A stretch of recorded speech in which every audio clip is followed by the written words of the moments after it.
Good evening, everyone, and welcome to the Hillsborough Township Planning Board meeting of September 8th, 2022. Please join me in a salute to the flag. Pledge allegiance to the flag of the United States of America and to the republic for which it stands, one nation, under God, indivisible, with liberty and justice for all. Please be advised this meeting has been duly advertised according to Section 5 of the Open Public Meeting Act, Chapter 231, Public Law 1975, otherwise known as the Sunshine Law. Notice of the 2022 annual meeting schedule has been provided to the officially designated newspapers, the Township Clerk, posted on the Township's website, and available here at the Hillsborough Township Municipal Complex. In addition, application documents have been made available on the Township Civic Clerk website, and complete application files are available in the Planning and Zoning Departments for inspection in accordance with the public meeting notice. With that, may I have a roll call of planning board members and also board and township professionals, please. Mr. Santa Romita, Mr. Peterson, Committeeman Delphore are absent. Mr. Wagner. Here. Mr. Scobo. Here. Mr. Aztec. Here. Mr. Chicarelli. Here. Ms. Smith. Here. Mayor Lapani. Here. Vice Chair Julian. Here. Chair Sarachi. Here. Mr. Maskey. Here. Mr. Bernstein. Here. Mr. Hay. Here. Kaz. Here. Not here. Excellent. Okay, we do not have any meetings for consideration nor resolutions. However, we do have planning board business this evening. Mr. Maskey or Mr. Bernstein? Mr. Chairman, this is a resolution that you all ostensibly adopted at the end of last week's meeting. This is a memorialization that requires that planning testimony be provided at least 10 days in advance of the initial application hearing, as we do for other professionals of the applicant. Thank you. Is there any discussion from the dais? Okay. So I have a motion to adopt the resolution. I make a motion to adopt. Second, Mr. Chairman. Okay. Roll call, please. Mr. Wagner. Yes. Mr. Scobo. Yes. Mr. Aztec. Yes. Mr. Chicarelli. Yes. Ms. Smith. Yes. Mayor Lapani. Yes. Vice Chair Julian. Yes. Chair Sarachi. Yes. Thank you. Okay. Okay, we do not have consideration of ordinances, so we will go to business from the floor for matters not on this evening's agenda, and I will remind that there is a 5-minute limit. It is not a Q&A session, it is for comments. And when you do come up, please state your name and address for the record, please.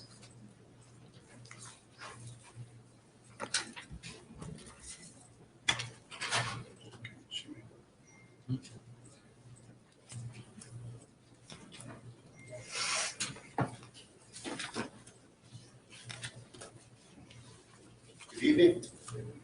My name is Craig Berlin. I live at 1 Allshouse Street in Hillsborough. Mr. Bernstein, at the end of last week's meeting, you spoke about having ample time to review documents before we come in and discuss them. I had been pushing at that last meeting 1 week ago for the Environmental Committee's report. It was dated on the 7th. And I received the copy, I guess, yesterday. The response, strangely enough, was dated the 6th, the day before that. Either way, I've had 1 day to review their answers to all the questions on the environmental. Once again, I'm pleading with you guys. You have to give us a fair chance. You have to give us a chance to do more than just read a response so that I can come in here.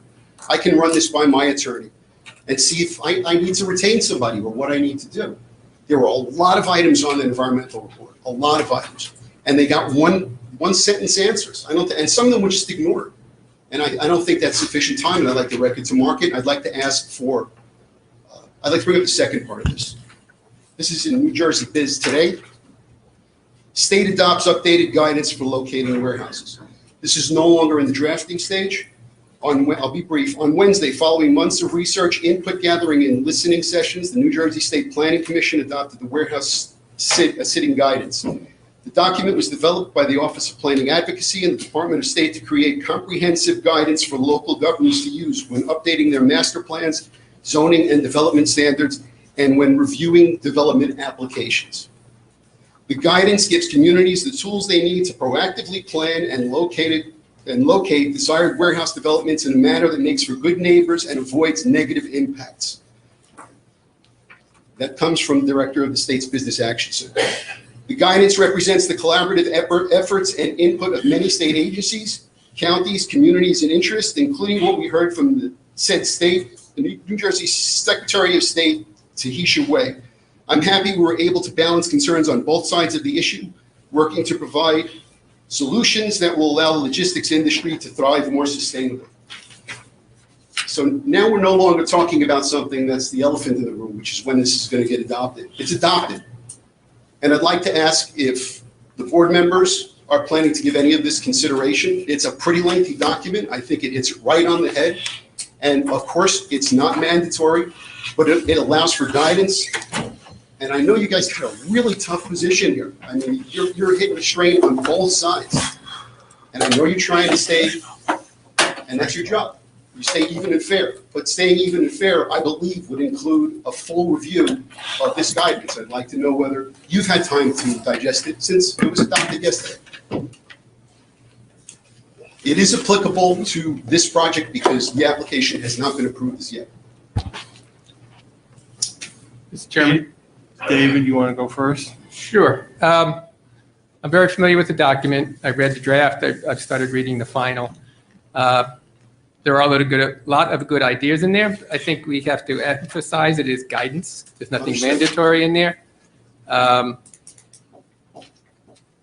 lot of it applies to long-range planning going forward, master planning, and subsequent zoning ordinances that follow the master plan. So that's a future thing. There are also very, very specific guidance on borders, on suggestions for getting neighboring communities involved. Correct. I don't believe we've spoken with Manville or any other communities about dumping our traffic into their areas. Yes. I mean, these are things that really, you guys got to make a really important decision. You should take as much information as you can get. I really feel we're just getting, sliding down a slide here. There are certain recommendations, suggestions in the document that I will bring to the board's attention in terms of potential conditions on not only this, but any other warehouse application. This application, in accordance with the municipal land use law, is already in process. We can't change the rules at this point. We have to operate under the current zoning ordinance. Going forward, future planning, master planning, these types of more of the things that are in that document can be incorporated. But at the moment, again, it's guidance. There are some good suggestions in there, but that's all they can do right now. As I said, I will either in writing or verbally bring them to the board's attention that might be considered as potential conditions on whatever application it might be, but we can't change the rules at this point. But the rules are, nothing, no testimony's been heard. This thing is fresh. It hasn't started yet. And it says that if the application has not been approved, I don't know what part I'm not connecting on. It's not about approval. It's the way the municipal land use law states sets out certain parameters in terms of timing. Once an application is considered complete, it has to start under the rules that are in place at that time, not when it's approved. So this application actually goes back a year. It was deemed complete during the summer, spring, summer. The time of decision on this particular application is actually the end of this month. Now will likely be extended. But once it's in that process, you can't change the ordinance. They have to be governed by what's in the statute, in the ordinance when they started. But it shouldn't stop you from bringing up the points that are in here if you think. We can bring up points if they're warranted, sure, but we can't. But my point is, there are certain suggestions that are worth consideration, but we can't change the ordinance. Does the board see a lot of applications that go from application to planning board and through the environmental board in 6 weeks' time? Yeah, well, let me back up on that. This application was originally submitted in September of 2021. It was going through the completeness process. It was incomplete. For whatever reason, the applicant withdrew it. It came back. It was more revisions. Ownership changed. This was given to the Environmental Commission back in August. This was all posted prior to August 1st on Civic Clerk. So it's not, and yes, It was 2 weeks to the environmental. they're scheduled at the next available environmental commission meeting. We try to make as much space as possible between the environmental commission meeting, which is once a month, and the next available planning board agenda. So usually there's 3-4 weeks between. It's not unusual, yeah. Okay, at this time, I have nothing further. I would just like to make sure that it hits the minutes, that I'm asking for a moratorium on all of these warehouses. It's out of control. You guys have guidance that you can refer to. You've chosen not to, or you've chosen that you'll, excuse me, I'm going to correct that. You said that you will put your input in along the way.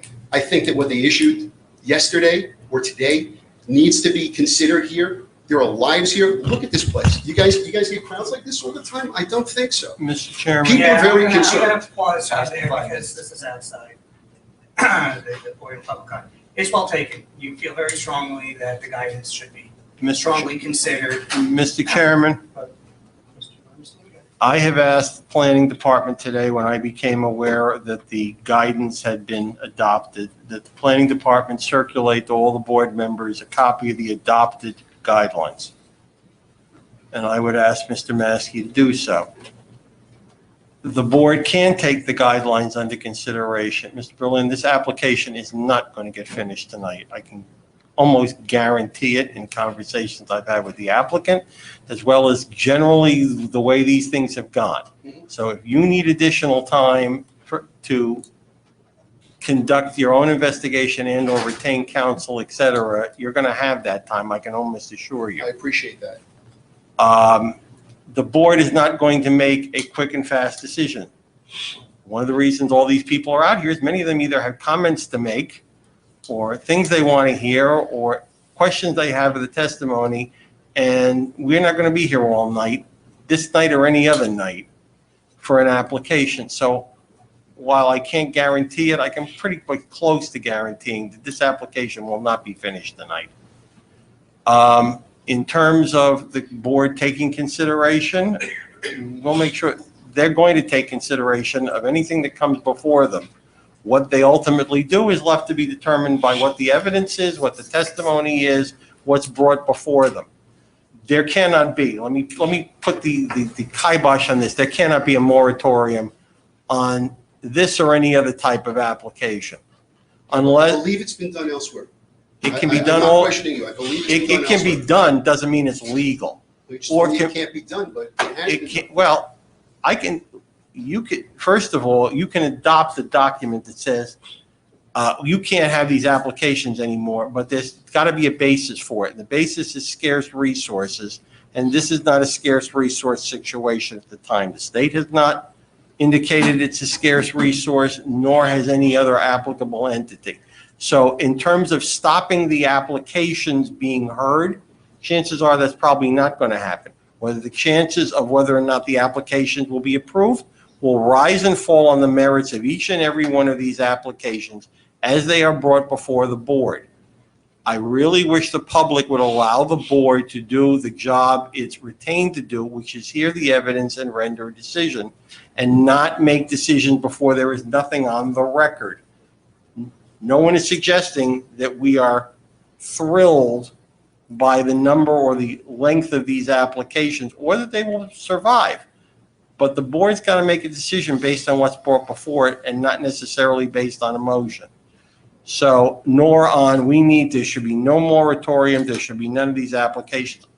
I have heard numerous applications in 22 years in this town on numerous types of issues, whether it was affordable housing, whether it was shopping centers, whether it was warehouses, et cetera, and everybody who's affected by it wants the board to not hear any of these applications. Board has to hear them. Board also has to decide whether to approve them. And that's what's yet to be determined. Our faith is in the board. It's that simple, Well- and we want to be heard, and that's why we're here, and I appreciate your time. And you've been given objector status, Thank you. and just so everybody, you didn't get the environmental commission report any time differently, with the exception of Mr. Julian, of anybody else here on the board, nor the board So professionals. how did it get answered a day before the date of the letter? If you can explain that to me. It got out and they answered it. Everybody got it basically about the same time. That, by the way, the applicant knew what some of the questions were because they had been at the hearing 4 weeks before. So, and it's not uncommon to get those. So I would suggest that you do what you need to do to get your status up on before the board during the proceeding of the application, which I doubt, as I said, will finish tonight. Very well. Thank you very much. I'm also just going to remind everyone that we will not hear testimony after 10 p.m. this evening. It's a hard stop at 10:30. So let's try to. And the public portion is not for tonight's application. That's. Good evening, Brian Tarantino, 235 Fairfield Lane. Just a question about last week's meeting. Mr. Ciccarelli, I noticed that you recused yourself from the hearing, and I was wondering if you would be able to share at least generally why you did that. I have a conflict of interest with some of the parties on the application, as I do tonight. Okay. Are you able to share the nature of that conflict of interest? You No. don't have to. The rules indicate, and Mr. Ciccarelli is doing what's appropriate in that he has, but he's under no obligation to disclose that. No, that's fair. Just thought I would ask. Thanks.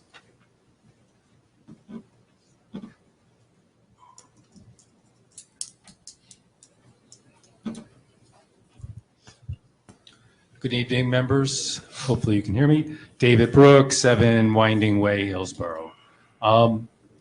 There's been a stop work order that was issued by the township as it relates to Homestead Road, LLC. Apparently we had people out there cutting down the trees. And ostensibly the term was that they were farming. My question to the planning board, to the planning director is, now that the land has changed in its appearance, how does that have a bearing upon the application, since there's no clear indication of what was left at this point? Mr. Chairman, I would recommend to the board not answer that question, agree. but I will. We will be in communication with the applicant's counsel. Raise your hand.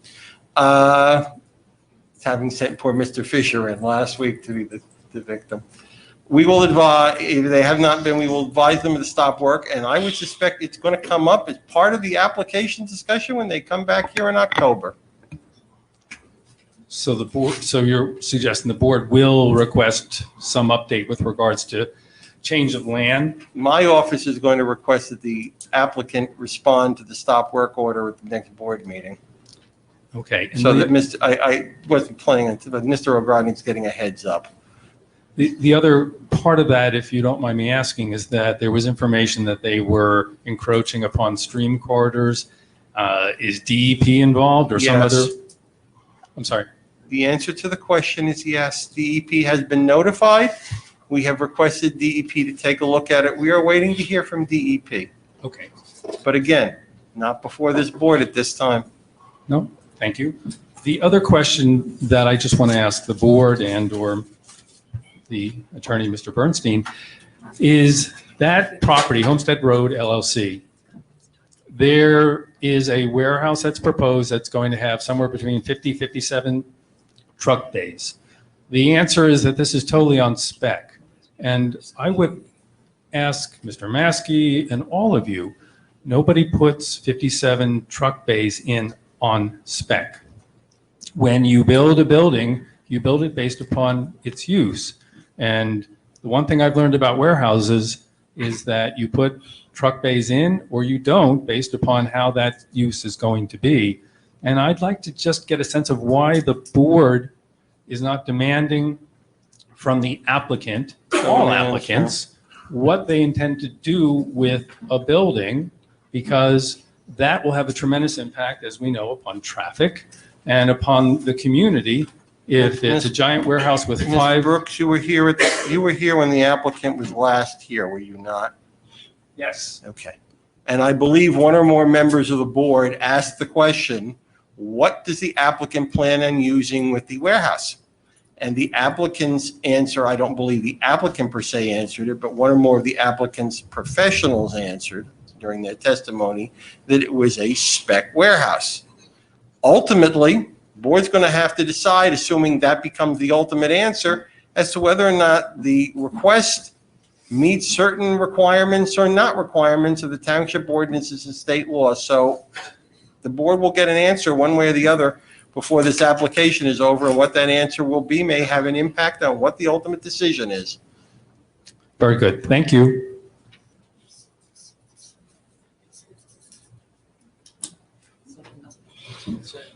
Excuse me. You hit the button, Carl?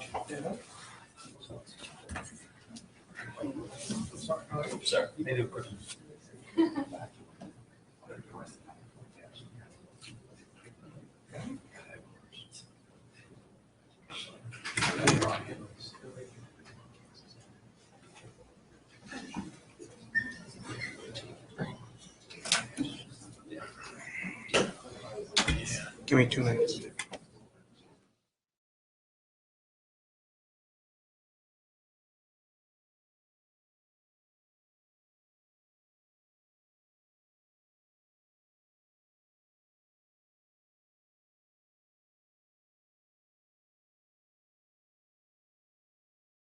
Everyone, I just want to make an announcement that I've been informed that there's a gas leak in one of the boilers. Fire department's underway, so please exit in orderly fashion out, and maybe we will return. Real quick, if you guys are going to stay and come back to the meeting, you follow me out here, we're going to go out this first exit, dumpster right there, and then we'll take it by ear. Okay, thank you.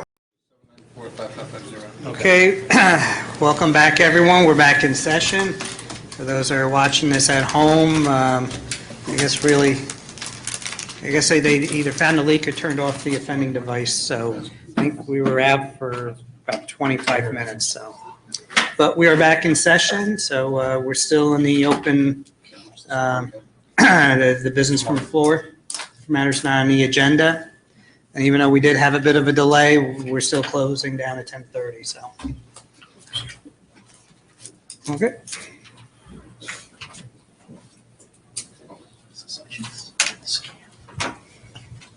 Good evening. My name is Niyati Shah, 3 Deer Run. And I wanted to piggyback off the question that the gentleman with the glasses and the gray shirt had asked 2 people ago, and wanted to ask, what recourse do we have if we are worried about financial harm? The financial harm that will come from potentially lower property values when we go to sell our homes, when these warehouses come in, we have traffic, we have pollution, we have noise. Who's going to want to buy our houses? What will happen to the value of our homes? And I'd like to know, what is the remedy for that? What is the plan for that? The neighborhoods impacted by the homestead development, by the one next to Landing Lane that's being heard tonight, they're all near homes that are paying the upper end of the taxes in this town. What is going to happen to our financial assets, which is our home? So I'd like to know if there's recourse for that, if there's remedy for that. No one up here is in position to give legal advice, unfortunately. But I think that's what you would need to do. Is that something that would count as, what the gentleman was saying, would that fall under the umbrella of trying to push forward, a resolution like that or an ordinance like that? If you have proof for the board to consider as part of any application relative to diminution of value, real evidence for this board to consider, the board will consider it at the appropriate time in the appropriate place. What would count as valid? That I'll leave up to you to determine. I can't give you legal advice. I can tell you what the board will consider, but I can't tell you what will constitute what it will consider. Okay, thank you. Thank you.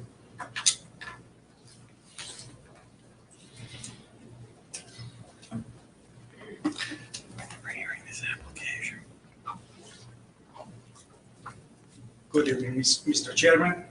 Good evening, board.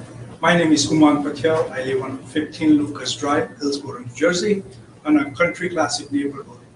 I'm here to talk about some traffic concerns and the safety concerns for the 303 and You need to get closer to the mic. 303 and There you Belleville go. area. Sir, if you're going to talk about this, the application before the board, the time to have that is during the application, not now. About the traffic concerns. Any concerns? They will have a traffic engineer So when testifying, when so will that happen? at some point during the hearing, I don't know if we will get to the traffic engineer tonight. Usually start off with the, So the way it works, engineer Mr. New, is they'll have a witness, then that you will have an opportunity to ask questions of that witness based on that testimony. So if, for example, the traffic guy gave testimony, you would then ask questions at that point to his testimony. And then at the very end, when it's all over, then you can go and give your general comments about the whole application. That's how it works. So board is not willing to listen any traffic No. and safety concerns. This section, this discussion we're having right now is only for Mike. matters that are not on our agenda. Okay. That application is on the agenda, so it's not the right time now. We will hear those concerns, but during the application, not now. So we'll come back at that. Yes, Thank thank you. you.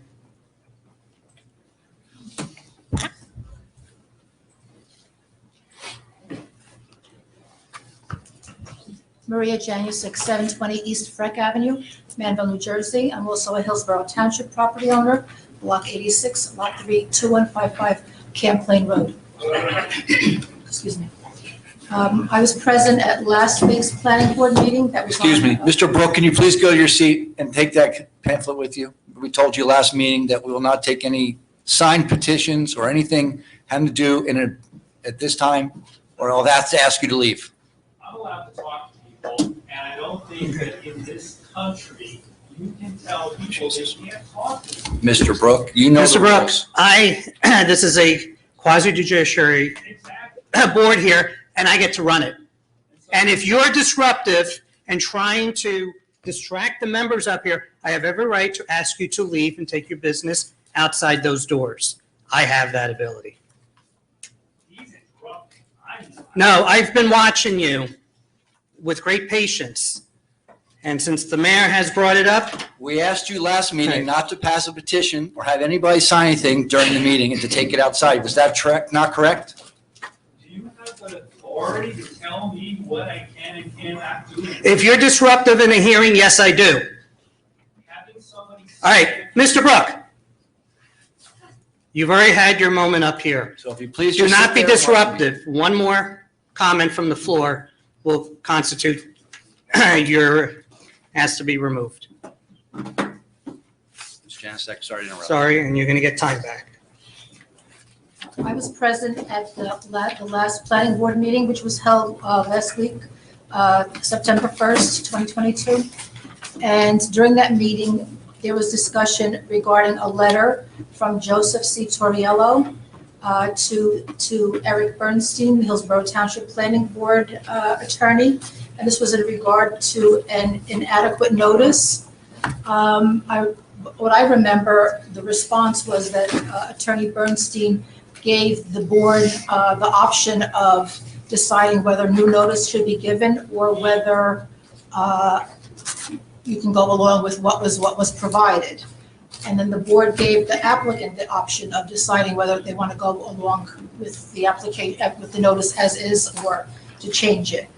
I see now that there's a letter, and I'm asking, was this letter, is a letter from Attorney Michael Ogrodnik, dated August 31. That's also to Attorney Eric Bernstein, and it's a response regarding the insufficient notice, the inadequate notice.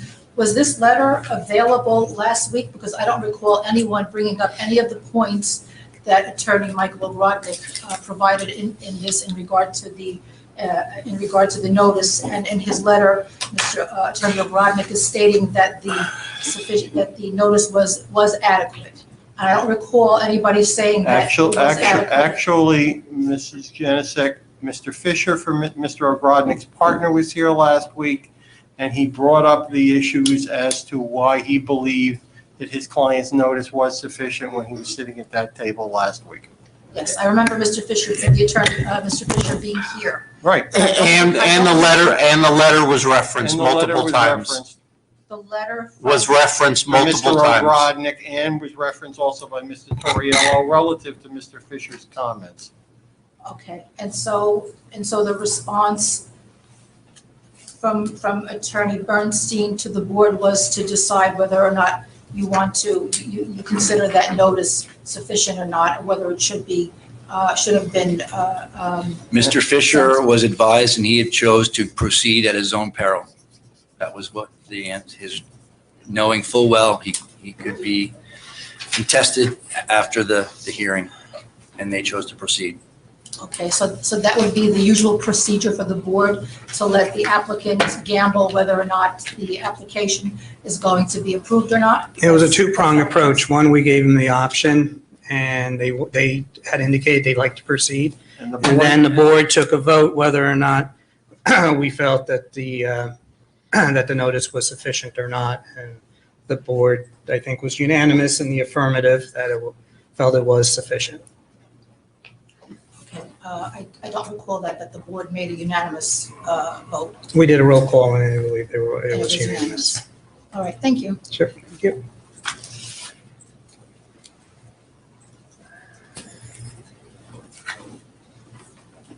From the back row.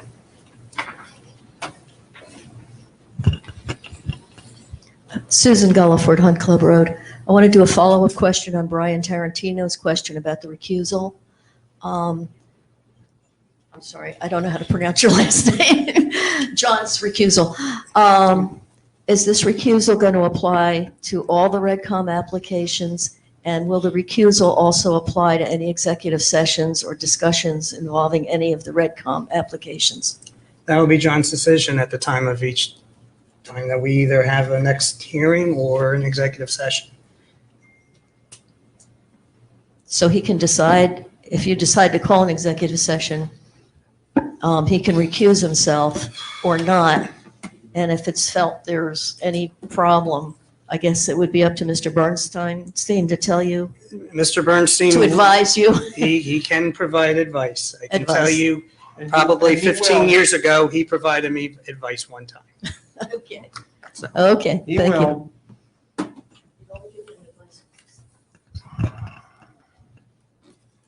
It's the only free advice you get from him. Not even that.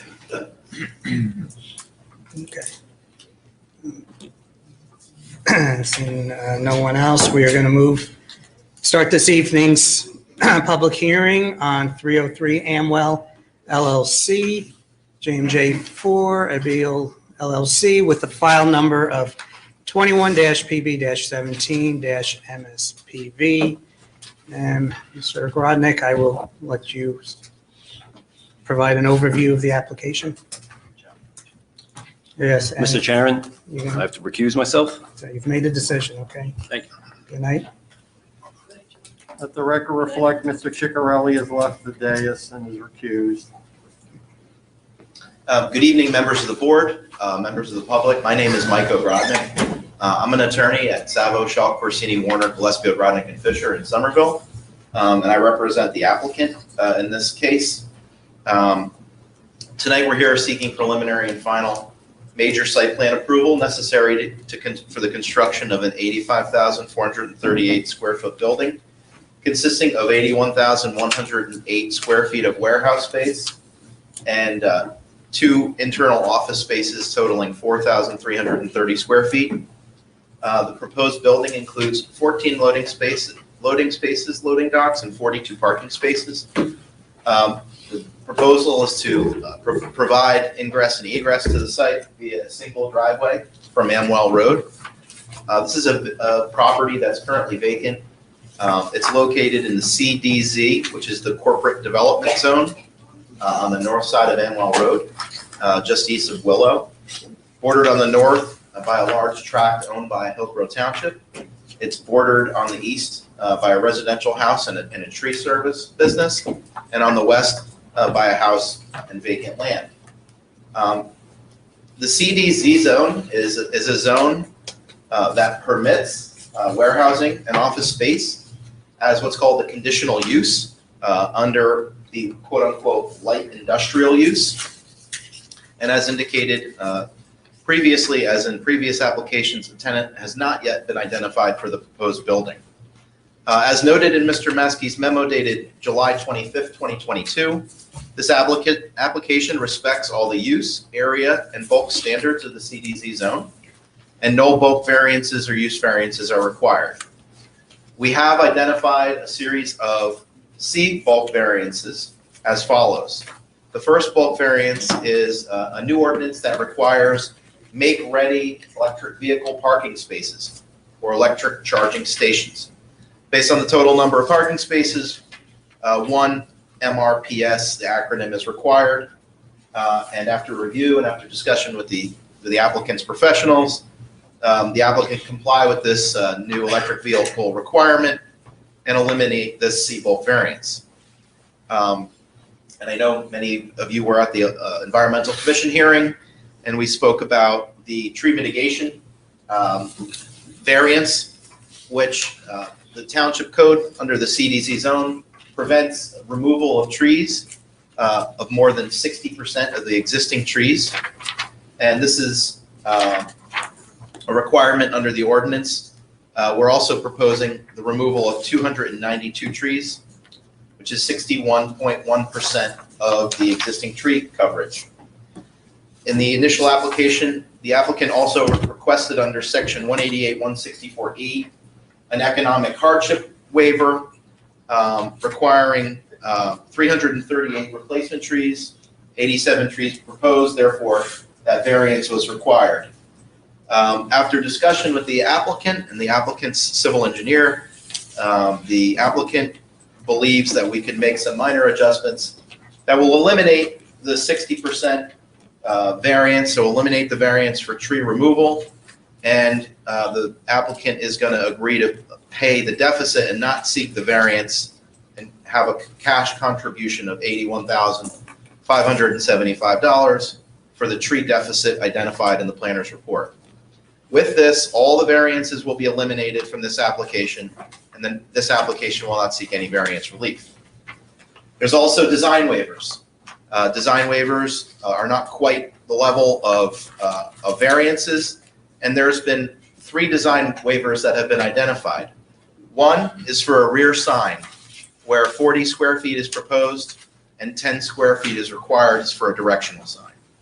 There's also 2 design waivers with respect to parking aisle width and parking space dimensions, where the township ordinance requires 30 feet of parking aisle width where 24 feet is proposed, and parking dimensions of 9 by 18 versus 10 by 20 that's required. These are consistent with other applications and other waiver requests. There's also a waiver request potentially related to lighting. And our site plan engineer will detail that, but in essence, we're seeking potentially to reduce some of the lighting, which is contrary to the ordinance, which requires a certain amount of foot candles per square feet on the site. So there's some areas we think that we can lower the light spillage, which would not be adequate in accordance with the ordinance and require a design waiver. There's also a potential waiver related to crossing of the pipeline. There's an ordinance, the applicant intends to demonstrate that the crossing of the pipeline is the only reasonable way to provide access to the warehouse, which will eliminate the waiver. The ordinance addresses the scenario at section C3A, that the requirement shall not be a waiver to, quote, any land disturbance or construction involving in the crossing of a pipeline to provide access to a property when no other reasonable access is permitted, or the crossing of the pipeline is required to provide utility service to the property. We intend to address both of those exceptions to the waiver requirement. So tonight I have John Manilio. He's our professional civil engineer from Mantera, his firm in Somerville. We have Doug Poliniak from Dolan and Dean. He's our professional traffic engineer. We have John McDonough and Matt Flynn, our professional planners. We also have Roberto Martinez. He's our architect, our licensed architect. And then if we will have a representative from the applicant to answer any questions should the need arise. Unless there's any other legal questions, I would ask to swear in our civil engineer, John Manilio.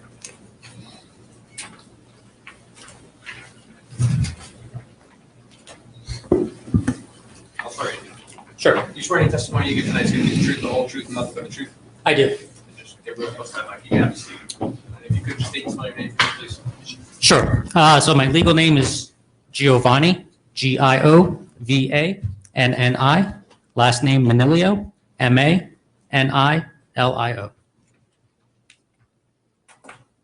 Morning, members, or good evening, members.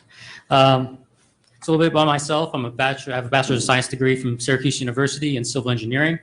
I've been involved in engineering for the past 19 years, licensed for the last 15 years, currently licensed in the state of New Jersey, New York, and Pennsylvania, and I've testified in front of numerous boards throughout the state. I haven't testified in front of this board, but I'm sure my testimony in other municipalities would suffice. Okay. Any gaps in any of your licenses? No, sir. Okay. Any comments from the board? Okay, everyone seems okay? All right, the silence means you're good. Thank you. All right, so I'm going to start with an exhibit that was previously submitted 10 days ago, entitled 303 Elmo Road Aerial Exhibit. Okay, we're going to mark this A1. Has a date of August 25th. And this is just an aerial of the general vicinity of the project site, with the project site located in the middle, highlighted in yellow with the green star. North is straight up for everybody looking at it.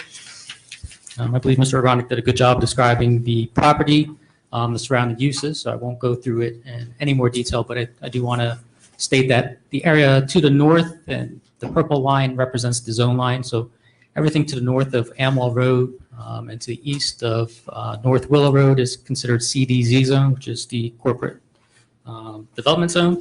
And then to the south of our site is the RA zone, which is the residential agricultural zone.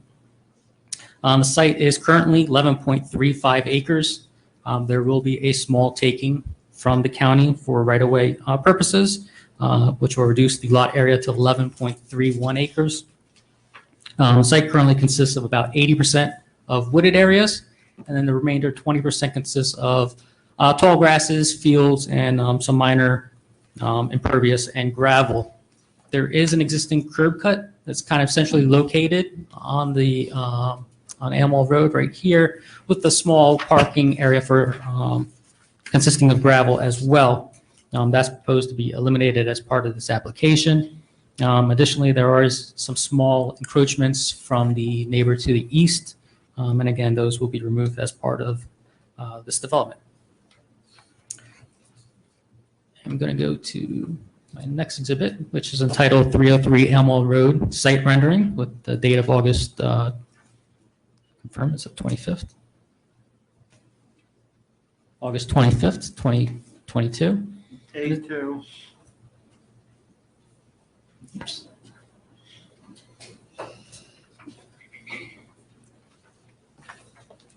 Zoom this out a little bit. So this is a color rendition of the site plan that includes the landscaping. The dark green represents wooded areas. The light green represents lawn or tall grasses. And you can see in the middle is the proposed building. It's hard to see on the exhibit, but in the central left portion is a wetland feature, and there's also an additional wetland feature in the center of the site. Actually, what I probably should go to is the survey, which is not an exhibit. It's actually part of your application package. I think that gives a clearer view of the wetlands on the site. So there's two wetlands. The one in the center of the site, which is right here, is an isolated wetland feature. And then the wetland feature central west is considered an ordinary resource value wetlands with a 50-foot buffer. And there is also a state open water component that is tied to that feature. I believe there was some comments and discussion regarding that state open water and if it's a stream and if a stream corridor should be established with it. We had issued a letter to the board planner and board engineer, and there was a response back from the Environmental Commission. I don't think we take any,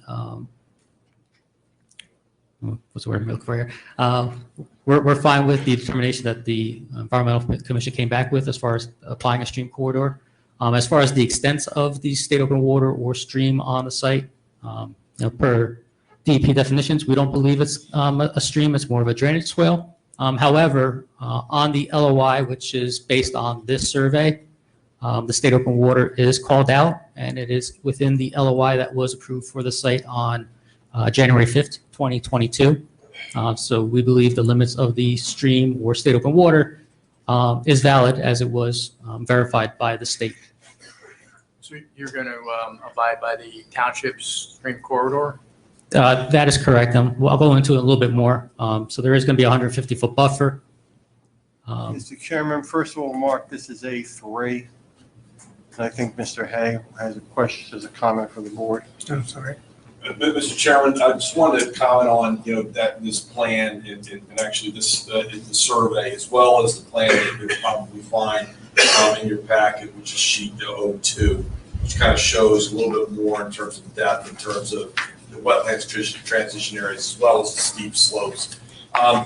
Yes, there is a state open water. The end of the state open water does show a 50-foot transition area, which is defined under the NJDEP rules.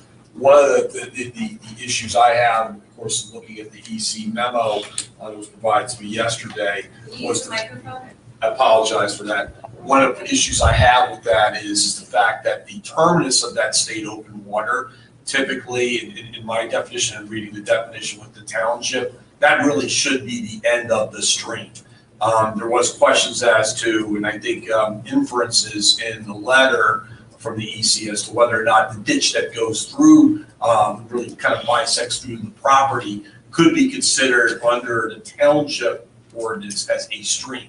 I don't believe so. I did talk to John about that as well, and we both don't believe that. However, the end of the stream that's been defined by the state, and there, from what John had explained to me, the state has verified that. There is a file on that, and I would request that the applicant make sure that he puts that on any amended plan that needs to be shown. The fact, as well as anything with respect to wetlands, because there should be a file number associated with this, the DEP would actually publish.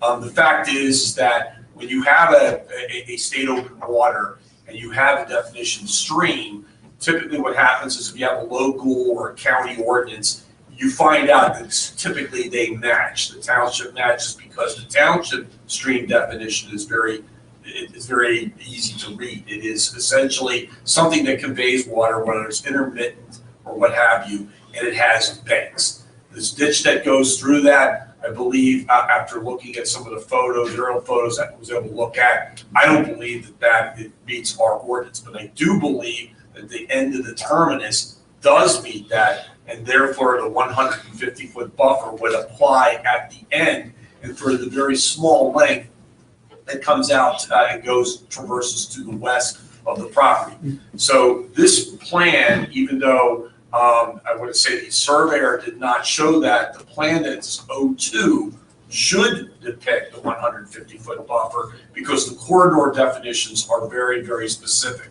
The addition, and this is another discussion I had with John, was the addition and going above and beyond that with 10% slopes and other features that they add to that corridor, because the corridor definition in the township ordinance is very specific.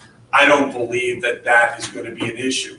But it is really the purview of the applicant. The applicant should, on that plan, on sheet 02, show the township regulations with respect to environmental constraints. Because essentially what that is that's a constraints map.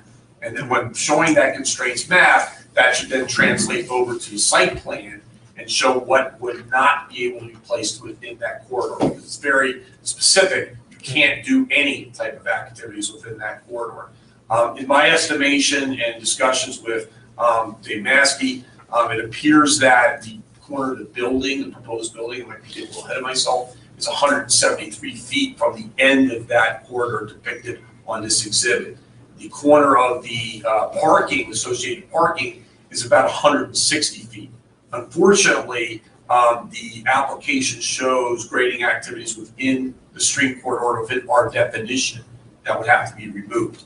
Could that be amended and replaced with something? Yes, you could probably put a retaining wall. There's many instances here in Somerset County where you'll find that an applicant will put a retaining wall that ends right at a stream corridor, a conservation easement, what have you. So there is a fix to that. Unfortunately, the fire lane will have to be relocated as well, but verification of that is required in order for the site plan to be a little bit better defined, so the board gets an understanding of how this applicant will be able to meet the township corridor definition. And I think to add on to that, the EC wanted to go out there and do a site visit, kind of based on the discussion, to go out there and verify exactly what we're talking about, because they were looking at the drawings, but I think a site visit was requested in the letter for the record, so they can get out there, put boots on the ground, and kind of verify what we're talking about. And Mr. Chairman, I'll say, I will, I think the EC should do that. They can't report back what their findings are. I think that from the level that I'm looking at it with state open water definition is very clear. Our definition is very clear. To me, they both should be the same. And that's why at the end of that term, it should show 150-foot buffer. And, it's unfortunate that that wasn't looked at. I'm not exactly sure why not. These things happen. But the fact is that the constraints map doesn't show that. And that's a very large area. It goes above and beyond what the wetland transition area is. It actually kind of matches, but then there's a much larger area that has to be taken into account for, so that we know what the actual environmental constraints are. Well said, and we will show it on the revised set of plans, and we will show the label with the flood hazard, freshwater wetlands LOI number and the encroachment for the 150-foot.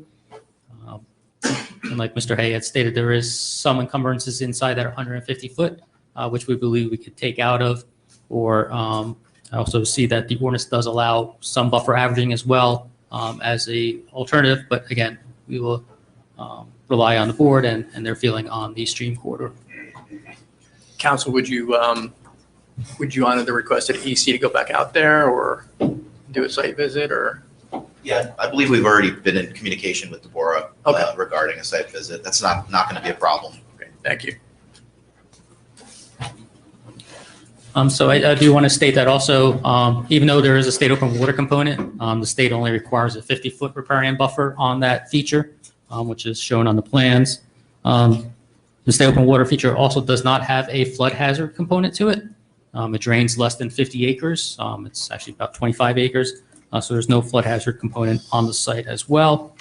Additionally, to the southeast of the site, I'm going to zoom in here on this exhibit. There is a Texas Eastern Transmission easement that goes, I guess, from southwest to northeast on the southeast corner of the site, with 4 transmission lines there, one of 42-inch, 2 of 20-inch, and 1 of 36-inch. As the pipeline goes off our site to the east, it actually turns and goes due east. And then to the south, it does travel under Amwell Road and southwest through the residential development across the street.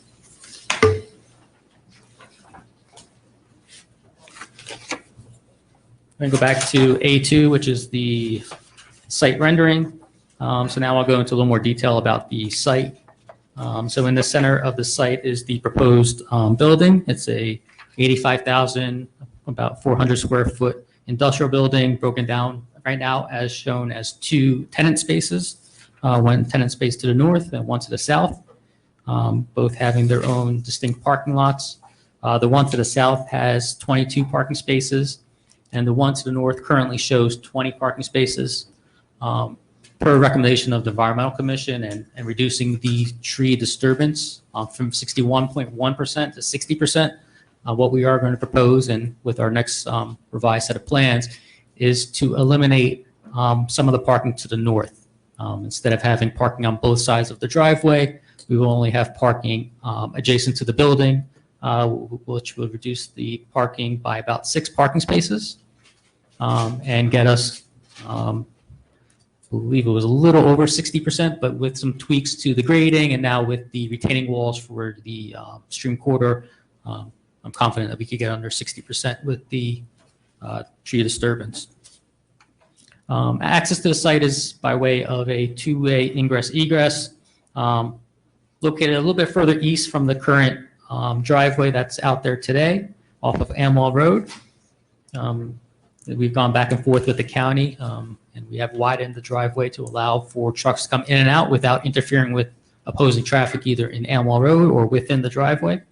And we're still pending approval from the county, but this plan does show that it will comply with their requirement.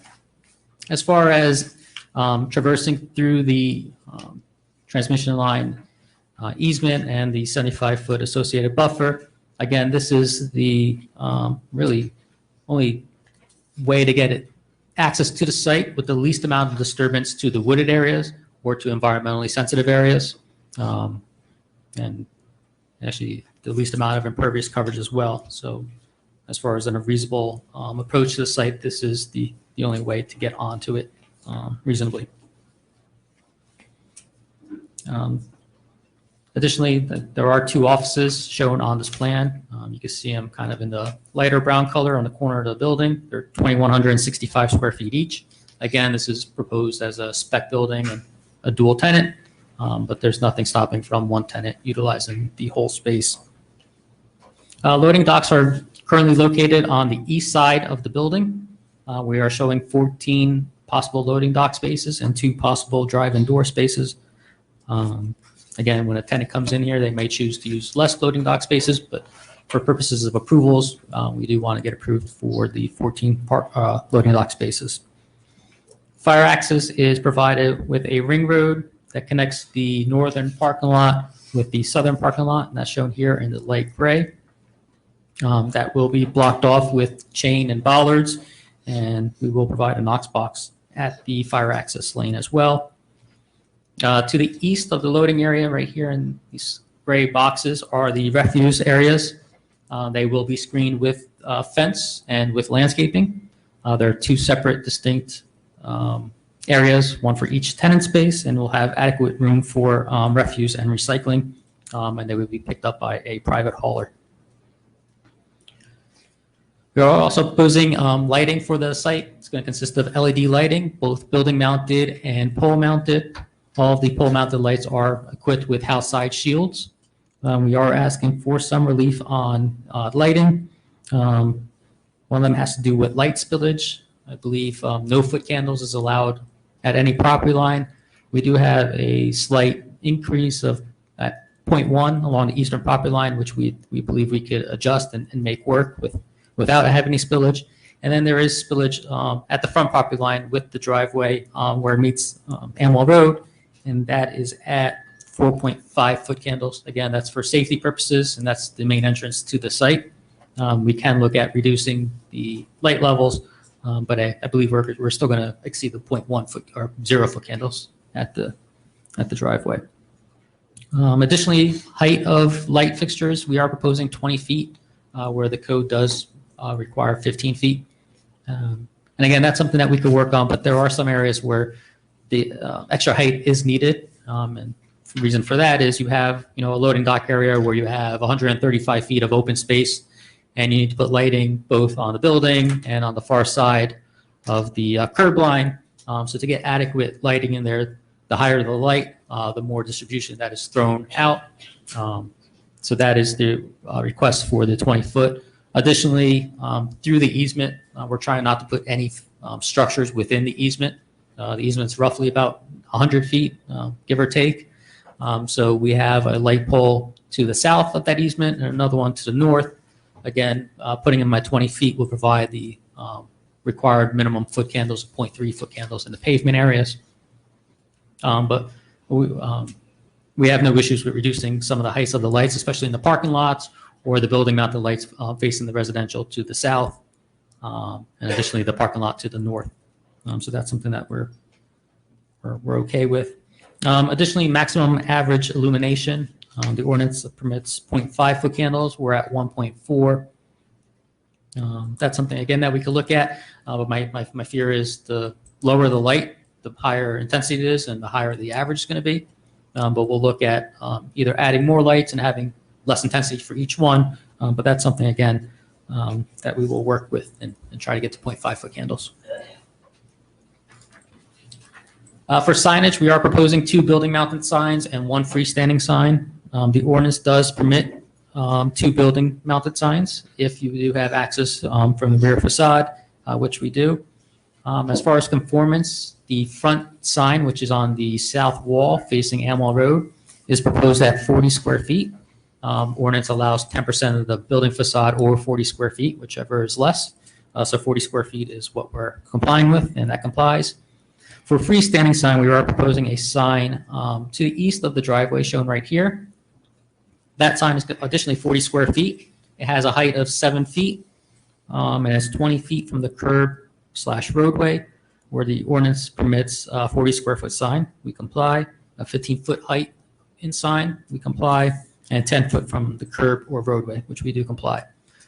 The sign that we do have in the rear portion of the building is located on the, I guess, northeast facade, is at 40 square feet. The ordinance does allow the second sign, but does allow 10 square feet. Again, we don't believe that sign is visible from the traveling public. It's not visible except if you're really on the site or in the adjoining tree service lot. Landscaping, so we are proposing 4 detention basins. So all the detention basins will be bioretention basins that will have a terrestrial forest plantings. So that will consist of wooded shrubs and trees. The deciduous trees would be around the basins. Additionally, we're proposing deciduous trees around the perimeter of the parking and driveways.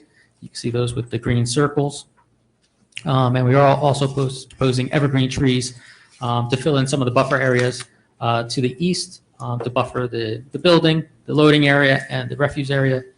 And I know the Environmental Commission also had a comment about adding more trees to the southeast portion where it's outside the easement, and we have no objection to adding more trees, which would decrease the contribution requirement.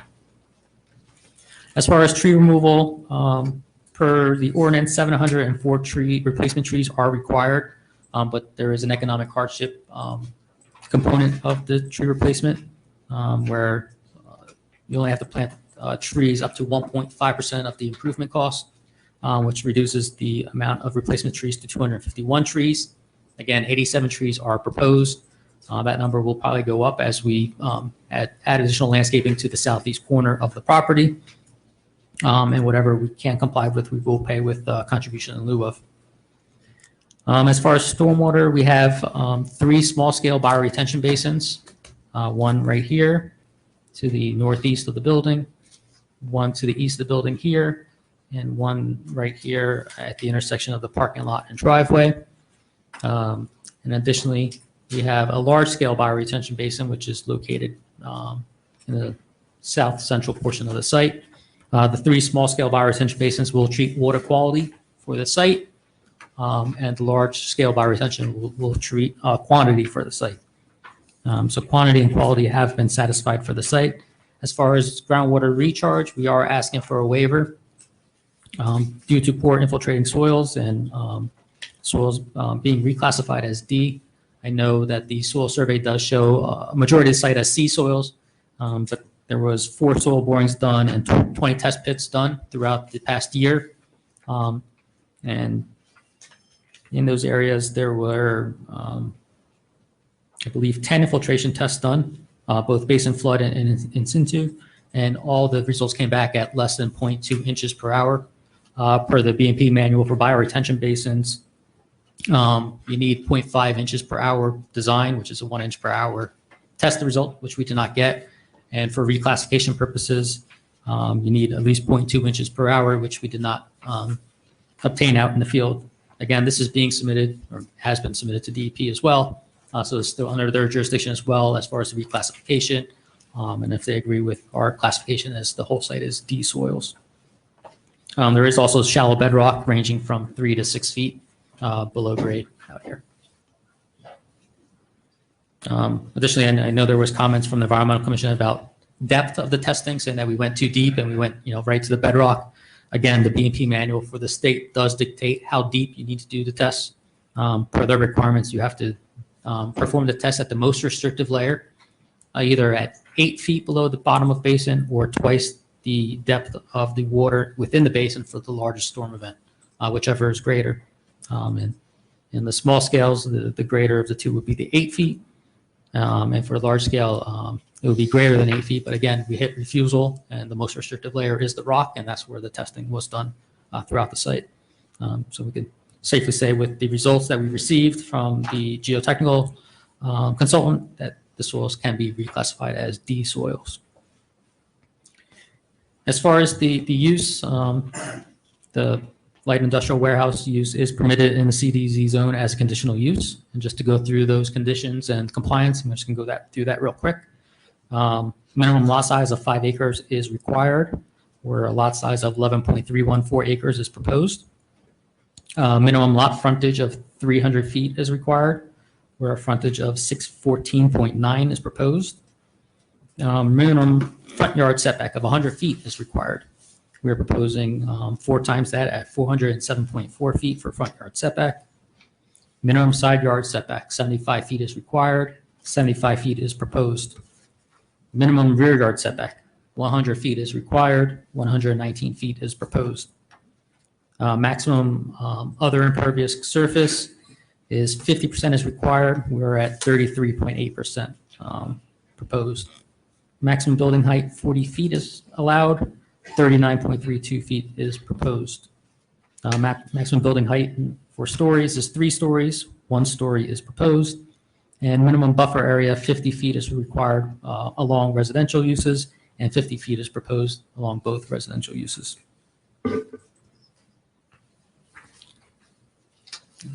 That's all I have as far as testimony. If there's any questions from the board.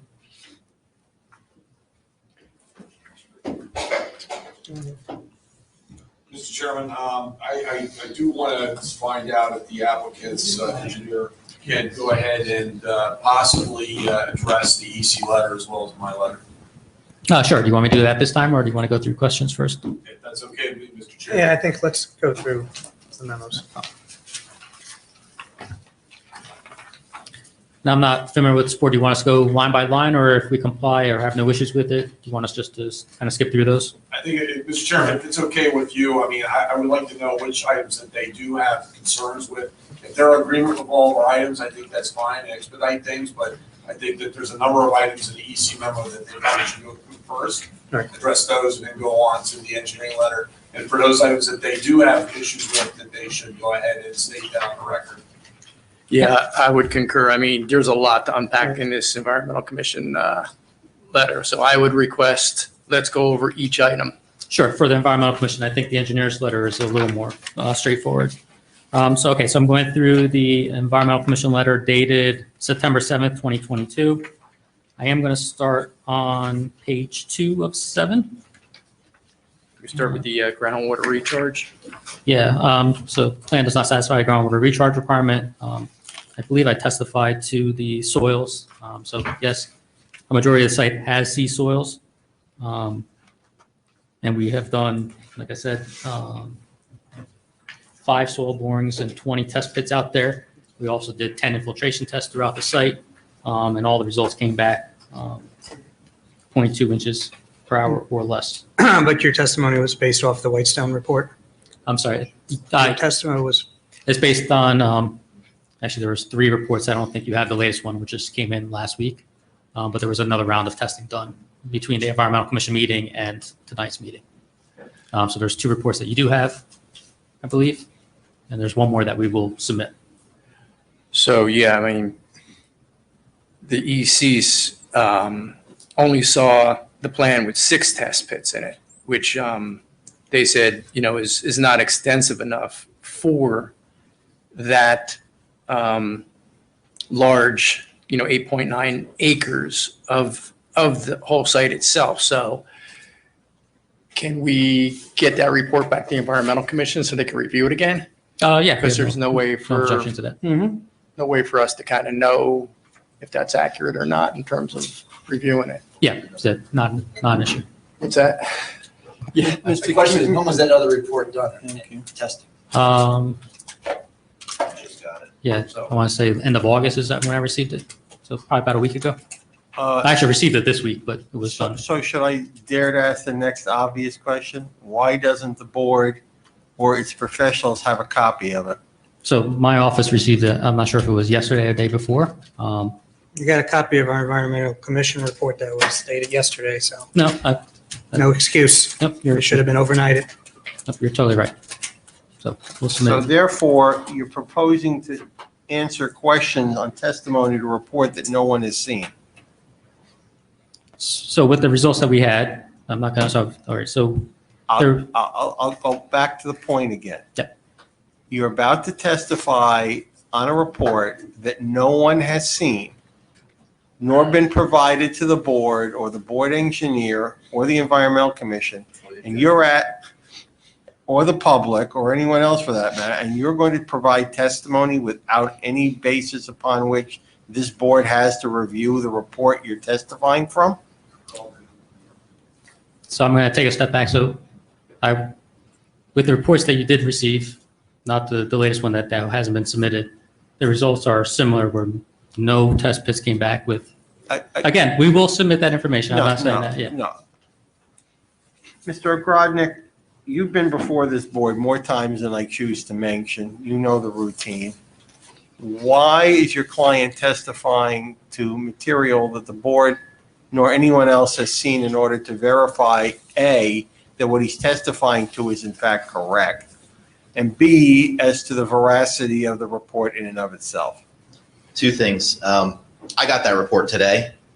So, my understanding is that all reports that the applicant that intends to rely upon must be submitted to this board no less than 10 days. This was a supplemental investigation done in response to the Environmental Commission meeting, and the report was not available 10 days prior to this hearing. When the applicant became aware of the report, whether it was 10 days ago or today, why didn't the applicant simply provide it to the planning department so it could be distributed to the board, to the objector, who I'm surprised isn't up here screaming right now, or anyone else for that matter? He's holding him down, good. As to where it is. Just because you didn't get it 10 days ago doesn't mean you don't have any obligation. Now, I can understand if the answer is, I received this report and I'm going to provide testimony at a point in time after everyone has had a chance to see it, not tonight when no one has seen it and no one knows what it says. Am I being relatively clear? Certainly, Mr. Bernstein, again, we can't produce a report that we don't have in our possession. So No one asked you to produce a report a minute before you got it, but once you got it, it should have been provided, A, and your client shouldn't be testifying before this board as to a report that no one except him and maybe you have seen, and you're not going to testify. Yeah, I mean, we'll submit the report. That's not a problem. We can submit it now if you want to take 10 minutes and. No, we're review gonna, it. no. I think what we're going to do is you're going to table this part of your testimony Yep, to now some I'll skip future through the date, soil so, testing, yep. but this is going So to if you hinge want to quite a bit. respond to the EC report, Yep, so we'll skip through all the soil testing until Thank you. everybody had a chance to review it. So, I mean, what we're talking about here is stormwater, but we're going to skip over the rest of it also, or? I think Well- that all pertains to the new testing and my testimony. I don't know if I could testify to it, to be honest with you. Well, but I mean, there's other Regarding the issues there testing, can I just beside make that. a comment? Will there ever come a time where, does Whitestone actually exist? Because we've had some issues with them in the past, and at some point, it would probably be good if they actually got themselves in front of this, because I understand you're relying on their reports. Frankly, I don't know how any of us can rely upon them because we have so many issues with them all the time. So maybe at some point, they can actually show up at one of these meetings and answer some questions about how they conduct their testing, which doesn't seem to be complying with anything? Well, I will say this. We've had extensive retesting at the request of the Environmental Commission after discussions with the board. I think you'll be surprised to hear of the results with Whitestone. Whitestone's been at all of our hearings for Harvard Way. I would say in the last 15 years, we've never been required to testify as to geotech until we have met this current era of scrutiny. But we have absolutely no problem having our professionals from Whitestone testify. That's appropriate. But again, historically, that was essentially something that was deferred to the engineers. In fact, it was often not a problem until we were looking at building and actually putting a shovel in the ground. But giving the objectors here, certainly the applicant has absolutely no problem having the professional engineers from Whitestone testify as to the geotech. Again, this was a third report. This was something that we're trying to be above and beyond in response to the Environmental Commission. We just had the Environmental Commission meeting. So it took time. It took several days to do the testing, and we just got the report. So we're not trying to hide anything. In fact, We're just trying to make sure that we move along appropriately at this point, so. Mr. Chairman? Yes. One of the recommendations I was going to make in light of what we just found out this evening is that, we already know that there's some constraints that have to be shown on the map to assure some of the comments that the EC are addressed. I think that comment with respect to the stream corridor is going to solve a lot of the variances that are being sought. For instance, the tree mitigation, that's definitely going to solve that. And there's some other things that might actually fall as well in terms of some of the comments that the EC has, as well as some of the comments that I have as well to address. I think it might be best the applicant come back with the revised plan showing the stream corridor and the adjustments that are going to be made with respect to the grading and any hardscape features that they're proposing. Once that's done, as well as in combination with the new report, we can review that and comment, as well as the EC commenting as well. But I do know where this is leading in terms of some of the comments made earlier, some of the board members concerning the East, Whitestone and what their performance is. I think I know what the explanation is for it. I have spoken to Representative Redcom about it. I have reviewed the fact that they have had discussions, written discussions with the DEP. I think in light of getting this report and looking at the combination with some of the changes that will need to be made, then I think that we could offer a proper explanation in writing and in testimony. Okay. What about the non-stormwater issues? Because we went through a few issues, but we didn't cover everything. So I was just going to go over and jump onto page 3, if that's okay, because I think everything on page 2 has to do with soil testing and reclassification. Yeah, I think the next thing I see, but you correct me if I'm wrong, is the halfway down the applicant required to renotice. Oh, I was going to go back. I think I could answer these questions above too about the pre-development stormwater management calculations. Okay. So we're fine with showing extending the storm to show the volume for the total storm event. Again, that's not a state requirement or a regulation for stormwater rules. The whole point of the reduction factors for stormwater is because when you do have a new development, volumes do increase. The point is to spread out over time and reduce the flow coming off the site. But we have no issues providing that information. Drawdown time for the bioretention basins, that was noted by one of the members on the Environmental Commission. It was just an error in the report. We ran the numbers, everything works. We'll resubmit that, not a problem. Renoticing of all residents, All's House Street, we'll do that. We were waiting for this report that came in order to resubmit to the DEP. So within the next week or two, we will be renoticing and supplying the information to the town clerk as well. Next comment is in response to the tree disturbance. I think we satisfy that with testimony.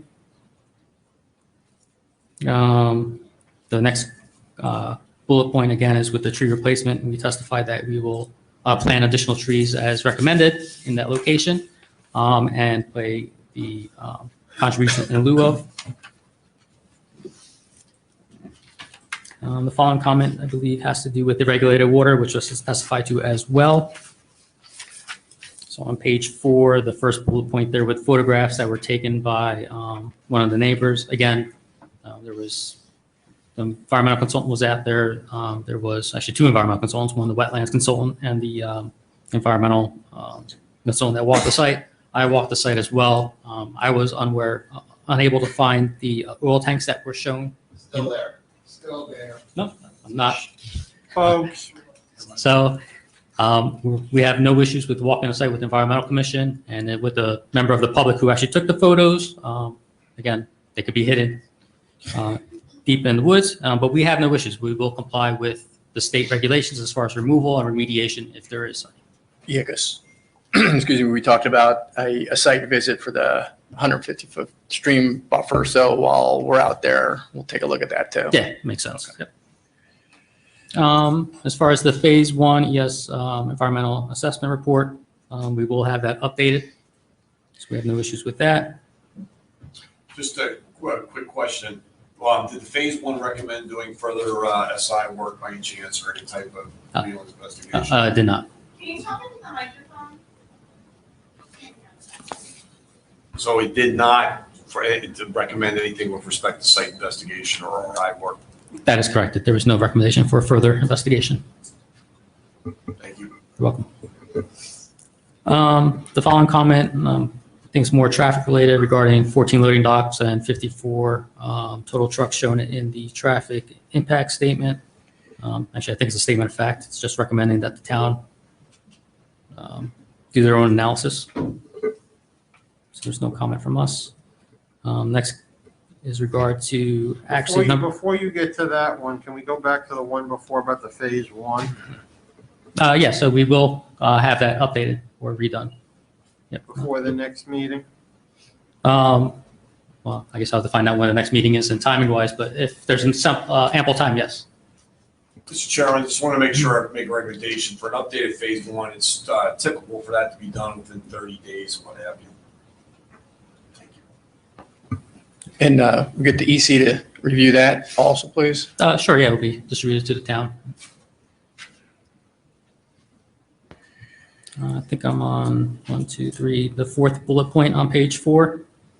As there's concern about the number of trucks, Environmental Commission recommends the township have an independent third party conduct air quality study and traffic study. Again, that's a statement of fact.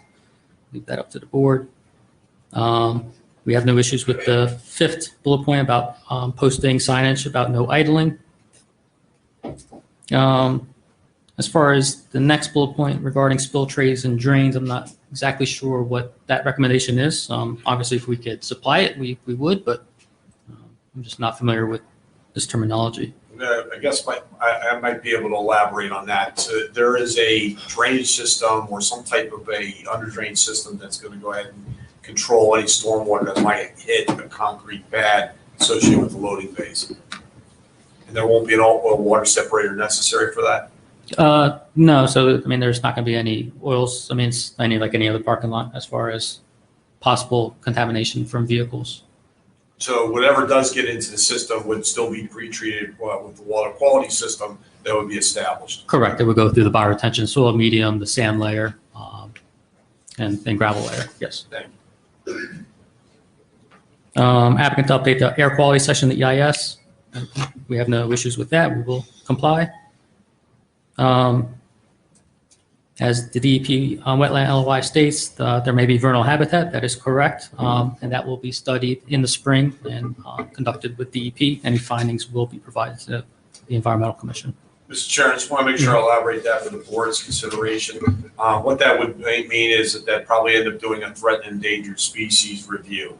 It's known as a TNE review. That TNE review will especially say whether or not there happens to be any type of, let's say, I want to say animals that may exist, within, let's say, the wetland areas or within actually the state open waters, and how then construction activities would be limited.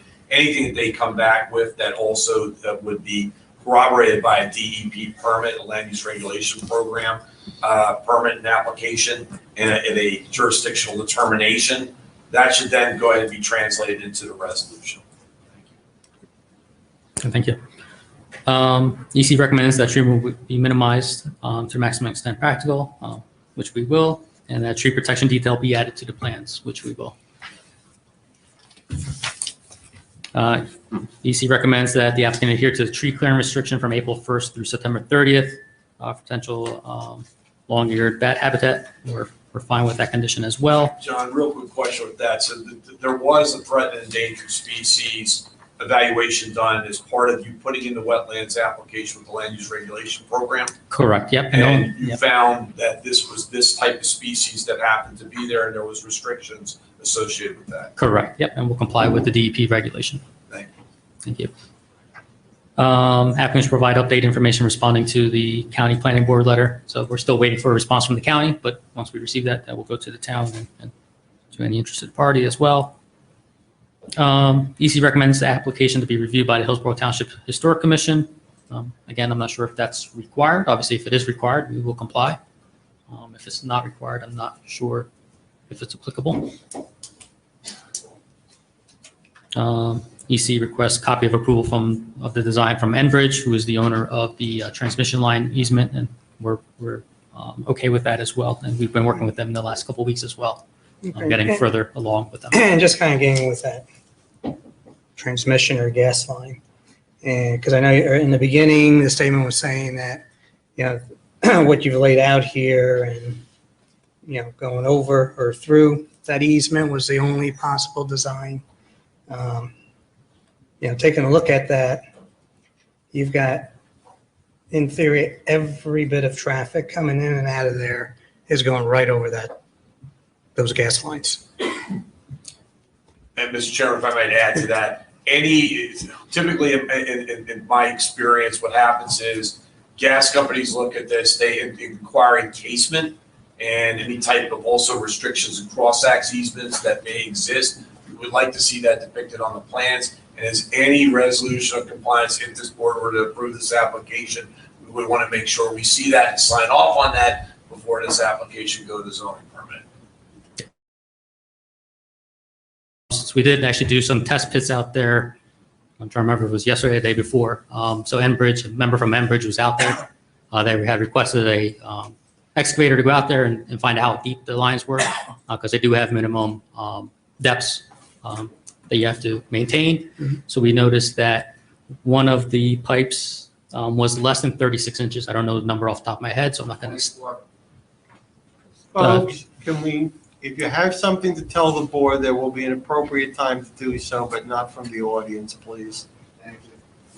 So there was test pits done. So the two 20-inch lines were 5 feet or deeper. There was one that was over 36 inches and one less than 36 inches. The threshold is 36 inches. If memory recalls, I believe we were only off by 6 or 8 inches, and we can comply. I looked at the grading. We could raise the driveway a little bit more to comply with the requirement. I also want to note that the piping does traverse underneath Amwell Road, which is the same vehicles that are coming onto our site and driving over the driveway are driving over Amwell Road. Right, but their surface area is much larger, so it would distribute any type of Yeah, weight again, across a greater surface we area. would- So that's engineering 101.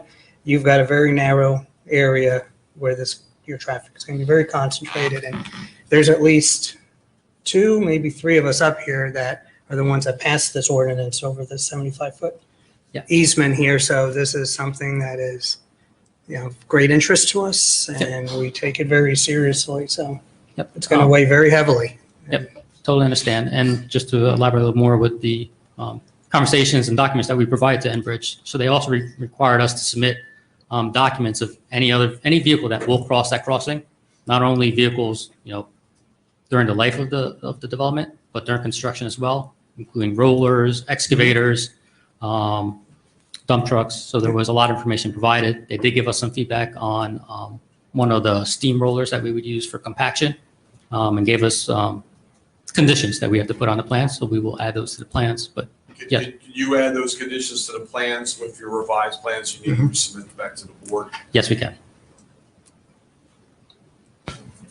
So again, there's been a lot of conversations with Enbridge, and obviously we need to get their approvals in order to construct this. Mr. Chairman, the only other thing I want to add is the fact that, you know, when you send in a land use regulation program permit, you know, for freshwater wetlands, state open waters verification, what have you, the extent that they did. The DEP does have purview in terms of reviewing the stormwater. So any comments that come back in that application, they should be added to the plans and to the plan set, and obviously subject to planning board review, being administrative with me if this board were to grant any application. So before zoning permit, we want to make sure all of that is shown so that when a zoning permit would be issued, if the applicant were to have an approval, it's very specific as to what's been approved by outside agencies, including the DEP. Yeah, we have no issues with that. And I believe that's it. The rest was public comment. All right. Next is the board engineer's letter from Pannoni dated September 6, 2022. I'm just going to go over just the ones that we'll work with your engineer on. Starting on page 2, general comments number 4, recommendations with pavement specs. We believe they're a little high, so we'd like to work with your engineer as far as the pavement cross sections. One of them is the heavy-duty pavement. Recommendations of 4-inch surface course, 6-inch base course, and 8-inch subbase. That actually exceeds the county requirement for their roadway. So we'd like to do something more in line with the county as far as their pavement spec. I have no issue with that, Mr. Chairman. I had earlier discussions with the applicant's engineer. That's not a concern. Number 5, the concrete driveway apron. Again, I believe that's going to be under the jurisdiction of the county as far as the concrete driveway apron and complying with their spec. And Mr. Chairman, I have no issue with that. Page 3, item number 2 about grading of the fire lane, a maximum of 5% slope. Again, I'd like to run that by the fire chief to see if they have any issues with it. I don't believe I saw anything in their letter, but if they do want the 5%, we'll make it comply. If they're okay with, I believe we have 8%, I'd ask that we be able to keep it at 8%. You could have asked them earlier tonight. They were here. And Mr. Chairman, with that item, as I mentioned before, a plan should be produced again, a revised plan, so the board and be testified on, so the board can see the changes with the fire lane and what was discussed with the fire chief as well. Okay. I'm not going to go in detail, but the next section with lighting and landscaping. So we are asking for those waivers on some of the lighting items. And lastly, page 4, number 5. Again, this is really up to DEP. But I believe, Just before I start, I'm just going to go, so what specific lighting items are you looking for a waiver from? so we're looking for a waiver on height at 20 feet versus 15 feet. Again, we'll work with the board engineer and reduce the lighting where we can. But there's some areas, like I said, by the loading dock area and by the main entrance where if we lower it less than 20 feet, we're not going to have enough illumination unless the board is okay with granting a design waiver for minimum lighting. Yeah, but that's a, Or you can change the hours of operation to daylight. Mr. Chairman, I mean, there is a national publication in terms of, lighting levels and what have you. I don't see it being a detriment to the board of granting anything with respect to 20 feet. I would caution the board, however, that lighting levels should be kept to a minimum on this site in terms of visibility and in light of some of the, restrictions that DEP will be placing on, the stream corridor, the wetlands, what have you. Keeping the light level low or good. I think that the applicant can meet that, and I think that the waiver could be granted by the board. I would support that.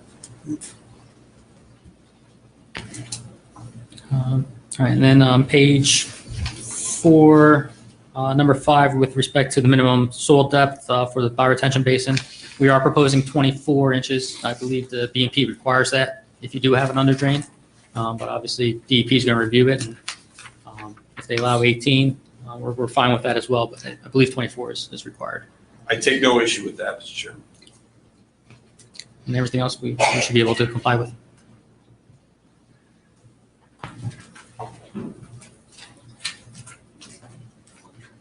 Mr. Chairman, there was also some issues, and I'm assuming that there will not be any issues with respect to providing the information next time, addressing the environmental impact statement as well as some other issues that we had placed in the letter with respect to EV charging and what have you, which is now required under the state law. So I think that this applicant, if he could revise the plans fully and address all the issues. We'll have a more complete set. I think the board would be at ease with that to know these issues are going to be addressed. Of course, we can put to bed some of the stormwater issues as well and elaborate them on the next time.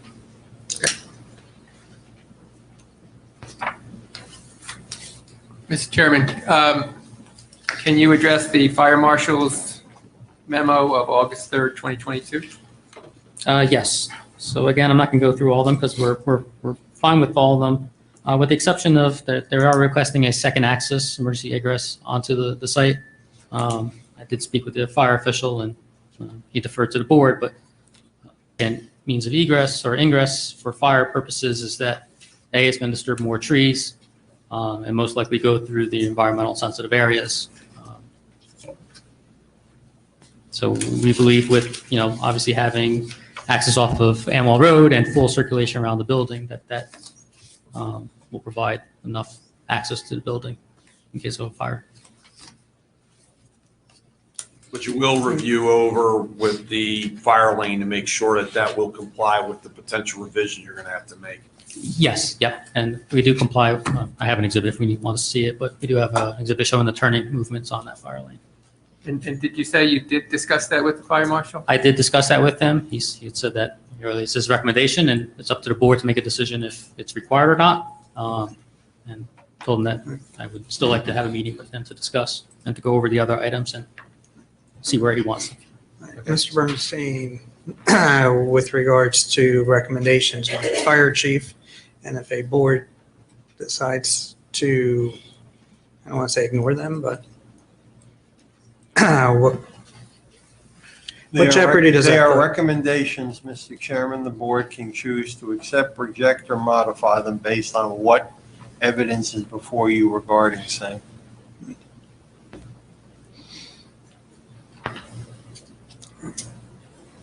So I think it might be worthwhile to try to show a way of, or to disprove there is no second area.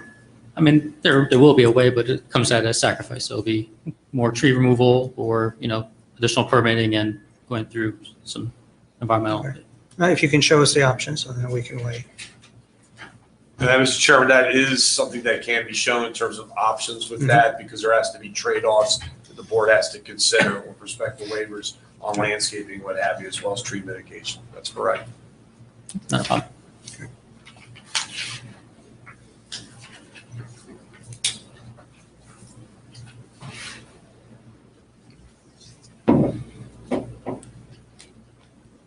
Mr. Mask, anything in your memo? No, they've covered pretty much all the points in my memo.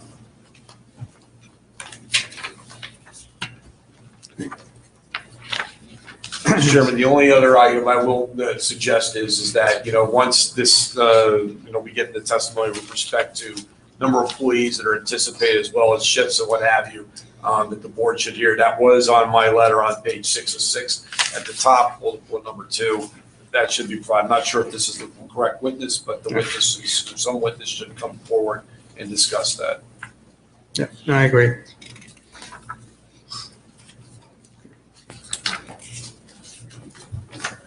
Hey, hold on, Mike. Okay. So, any board members? Questions, comments? I just have one, and maybe that's, excuse me, the orientation of the building and the way that the bays are facing east. Right? That's east. Correct, yep. Can you give me why that way, flipping it to that versus the other way, with the bays away from the public, so to speak, or was it the constraints of the wetlands, or what made you come up with the lay of the building there? So. I believe that was,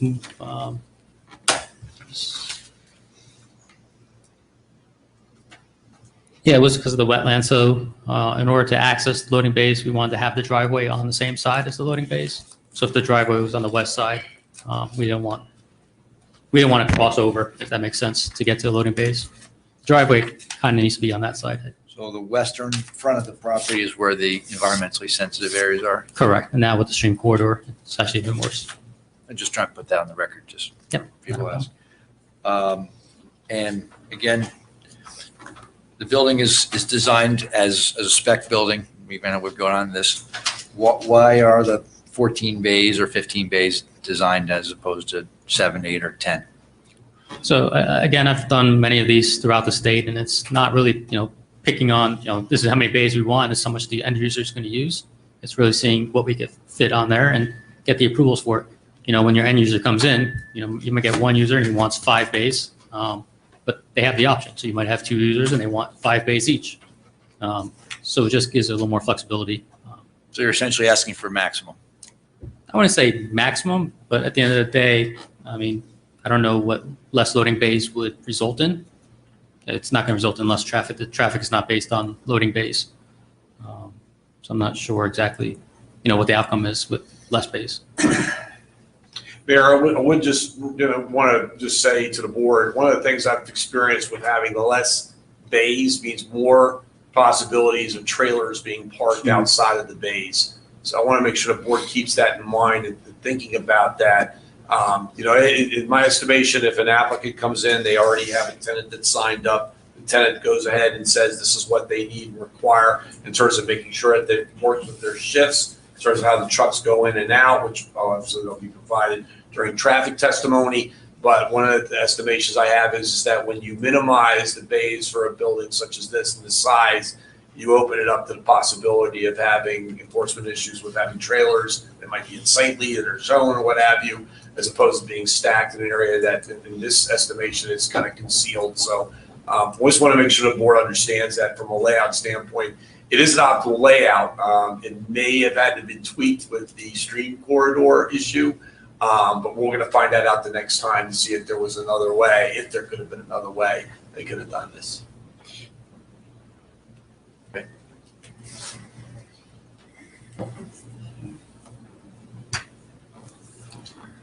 Mr. Chairman. Yes, sir. It might be a good time, I guess. I mentioned earlier that there are some suggestions in that state report. If it's okay with the chairman and the board, I can just go through them right now and just at least get them up, air them out, see what the board thinks of them. Sure. Now's a good time. Now's a good time. Let's take just a 5-minute recess, just to give Michael a break. We'll reconvene at 9:45.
Okay, we're back in session.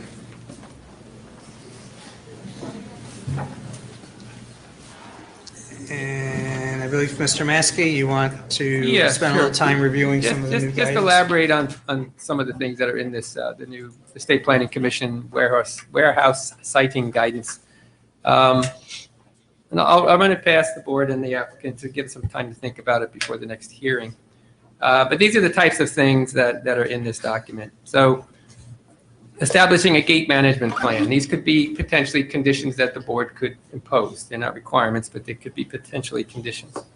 Is there a gate management plan in place to prevent queuing on affected roads? So we've had this happen in other, not to be named, operations where if, let's say, they don't operate at night. Let's just say, for instance, they open at 6 in the morning and close at 7 at night. We wouldn't want trucks sitting on Amwell Road waiting for the gate to open. So they need a gate management plan to prevent that. Mr. President, just real quick. Yeah, anything like that, involving a non-township road, a county road, would that have to come from the county? Could we impose something on county roads? We could, I would think a municipality could do something like this. So we certainly can't change speed limits. No, this traffic would be, signals what they're suggesting are like staggered shifts, in other words.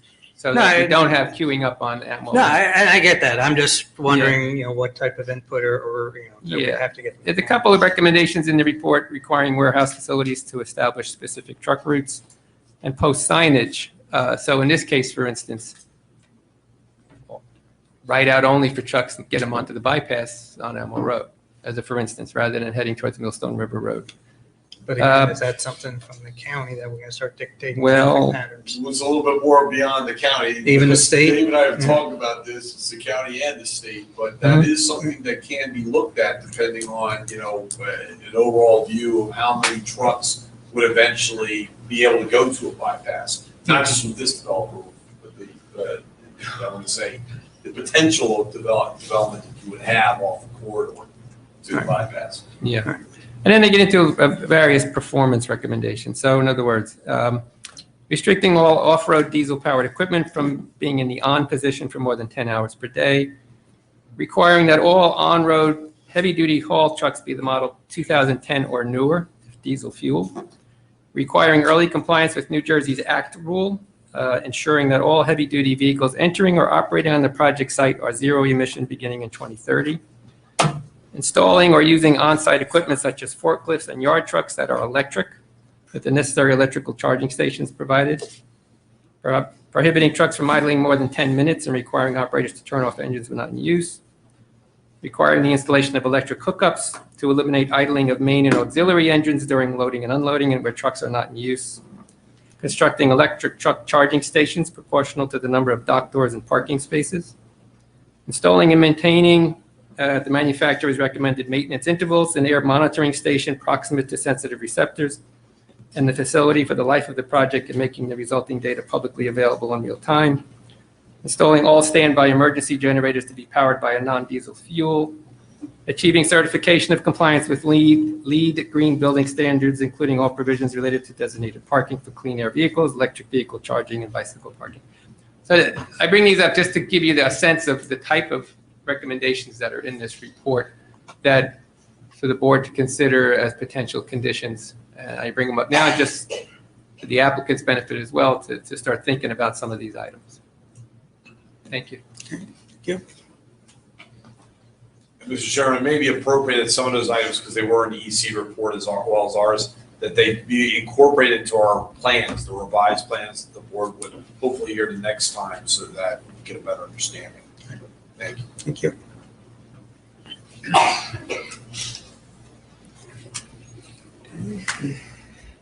Comments? Before I look to make a motion to open to public. I'll make a motion, open to public. I'll second it. All in favor? Aye. Okay.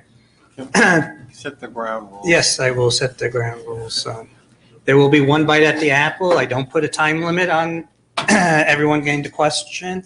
Other than that, we will take the last set of questions. at 10:30. It's strictly on this applicant's testimony. Obviously, we know that he will be back because there's other information that we don't have. So if you don't get an opportunity to ask your question of his testimony, he will be back. You can ask the question at that time. It's just not on that night's testimony. So we will make sure everyone gets to that person. And if we run out of time, trust me, you will have an opportunity. We will open up the next hearing, right back with the public asking questions, of the engineer. So with that, it's similar to what we did with from business from the floor. Please come up to the mic, state your name and address. And again, it's questions of the applicant of his testimony. Robert Kralovich, 291 Amwell Road, Hillsborough, New Jersey. You are the engineer in question, correct? Correct. Have you ever had any dealings? Can you speak into the microphone? Okay. Have you ever had any dealings with a pipeline? No, I have not. Okay. So your experience for a pipeline, putting a road over the top of it, you were suggesting that the road has as many trucks going over it as your driveway is going to, but underneath the road, all the pipelines are reinforced. So there's a big difference between Amwell Road's pipeline going over the top and where you're going to. So I'll start my questions on the site. Stay in the microphone. I'm working. Don't drift. If I had a podium, Sean, I would be able to sit here nice. You can talk and walk same time. All right, and I talked to Deborah about it too. All right, the grade to the entrance site. When the pipeline went out and did their survey yesterday, the one engineer, I talked to him off site, and he said, yes, that one pipe is a lot higher than expected. It was supposed to be 36 inches. They actually hit it with the backhoe. So that part of it is going to be an issue for your grade. If you think you're going over that pipeline, you're going to be going up on a grade where if you have snow, anything like that, trucks are going to get stuck on the road. How are you going to address that? And so my understanding, the information that was relayed to me, the pipeline that was the shallowest was the furthest one away from Amwell Road. No, it's the second one in, and it's about 12 feet into Amwell Road. And when you stand on Amwell Road at the grade, the pipe is here. So your grade is going to come up almost 4 feet to get a truck all in a snowy day. He's going to turn, he's going to go up that hill, he's going to get stuck. Now he's going to cause an accident. So I'd like to know how you're going to address that. So we are addressing the comments that we received from Enbridge. Obviously, we need their approvals and maintain the 36-inch clearance. Which you don't have. So correct? The information that I received yesterday and looking at the plans, there was one pipeline. And again, the information relayed to me was the furthest pipe away from Elmo Road. And looking at the grading, I was off by 6 inches. You do know the pipe traverses Amwell Road, so there's no furthest one. All three of them go across Amwell Road into that property. 24 and 36. Oh, hey. Bob. Sorry. God, guys, Frank. So if it's okay, I'd like to show you the pipelines that were surveyed. Well, I know the pipeline, trust me. Right. So there are 4 pipelines, 1, 2, 3, 4. Right. This pipeline is the furthest away from Amwell Road. I guess it's hard to see. Put your cursor on it. So this is the 4th pipeline furthest away from Elmo Road, and that's at 42 inches. Right, but that pipeline, you're bringing that driveway in across that pipe, which that pipe is going to, that pipe is almost over 100 years old. When they exposed it, the pipe is deteriorating. There was a leak on the all-house side of that pipeline. They just did a major repair on that. Right now, they're over on East Elizabeth Avenue in Somerset. They're doing another repair on that same line. The line is too old for a truck to go over the top of it. I'm letting the board know. This is, you want to consider an opinion, that's fine. It's a fact. Call Enbridge. They will tell you how many repairs they've had on that old line, and they have been increasing over the time. In the 2 farm fields behind me, that repair has been done 3 times throughout that field. They said about sending a pig through the line, which is an apparatus that goes through and cameras the line. That is the next step. So the next step for you to have your report is after they run that pig through that line, that they're going to examine the inside of that pipe to see if that's even possible for you to put it across. But going back to your other statement of the fire road access, I'm going to jump back on a different part, but you can also use the land that they destroyed going in there for your incompetent people that actually did the drilling. Because those people, they got stuck in the wetlands, they left a bunch of ruts there. That was brought to Mr. Massey's attention. And, you know, these guys are going in there, they took down all these trees already to make all these trails to do the surveys, and then you're telling us that you're gonna knock down trees to put in a fire lane? The lane's there. And if you did walk the property and you're telling you that you don't see the oil tanks, that really gets me upset because of the fact that two of them are on the top of your property that are black soil all around them leaking, and if you didn't see that, then you didn't walk the property.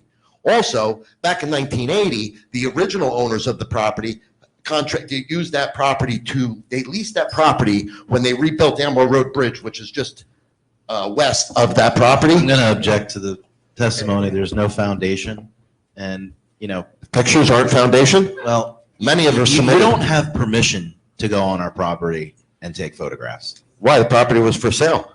There was no trespassing signs. I'm going to stop this little exchange. Please keep just Okay. questioning the engineer of his testimony. Okay. You will have, and I also just remind everyone, once all testimony is finished and we are, you know, literally at the end, right before we may take a vote, everyone gets a chance, have one last opportunity at the mic to express their opinion. Sir, you know, why for or against or any concerns you have. So you provided pictures, have you not, to the board or to the site? Pictures were submitted to the environmental board and the environmental commission. Were they also provided to the planning department? Yes. Kathy. Folks, David, the answer was yes? Yeah. Okay. Which I believe has been provided to the applicant, is that correct? Yes. Yes. So to the extent you can refer to the pictures you have previously, The ones he said he didn't see? see if he can testify to the pictures you provided, try that. Could you just tell us where the tanks are located? Because we. So on the northern side of the property, there was back, you know, and again, there's a story behind it, but the property was rented out to when they built the bridge on Elmo Road. They took that bridge, that property actually slopes down right from the pipeline down to the wetlands, which is a creek that runs through more than 50 acres of absorbing land that comes from township land, my land, and two other pieces of property, including yours. Everything funnels down into that wetland. So there is more than 50 acres. With that when they did the bridge, they backfilled that whole thing right up to the wetlands, and there are photographs of that concrete, which we're not talking little pieces. We're talking 500 to 1,000 pound blocks of concrete that have been deteriorating in this creek and in this wetlands. The wetland survey that was done, according to the drawing that's on the board and pictures that I've seen of these creeks and ponds that were also submitted. I'm going to have to object to the testimony. There's no foundation, and. Okay, then we'll move on. You say there's photographs. We don't have photographs. We have your photographs. Okay. Can you show me where the tanks are? Can I just chime in here for a minute? We had a discussion earlier, Mr. Julian, and that the Environmental Commission will be doing a site visit. And while they're out there looking for the stream corridor, they will also look for and identify the oil tanks. So the Environmental Commission will go out and will verify the location. Now, I want to be clear on this.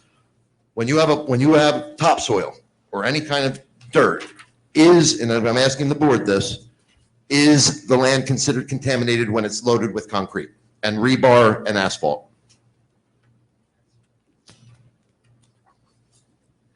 From what I've seen with people that have topsoil on their property, the state goes out there, they see concrete in it, they call it contaminated. Mr. Krivlovich, is that a question of the engineer? That would be, I guess, a question to the engineer. Then let him answer if Okay. he can.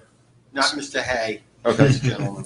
Yeah, so that really depends. Obviously, we'll have our LSRP take a look at it. What I do recommend, though, before we do have our site visit, if you could provide some type of sketch, maybe on one of our plans. Sure. So we could look, I mean, I did see the pipes. I did find an old pool ladder when I was out there. I just did not see the oil tanks.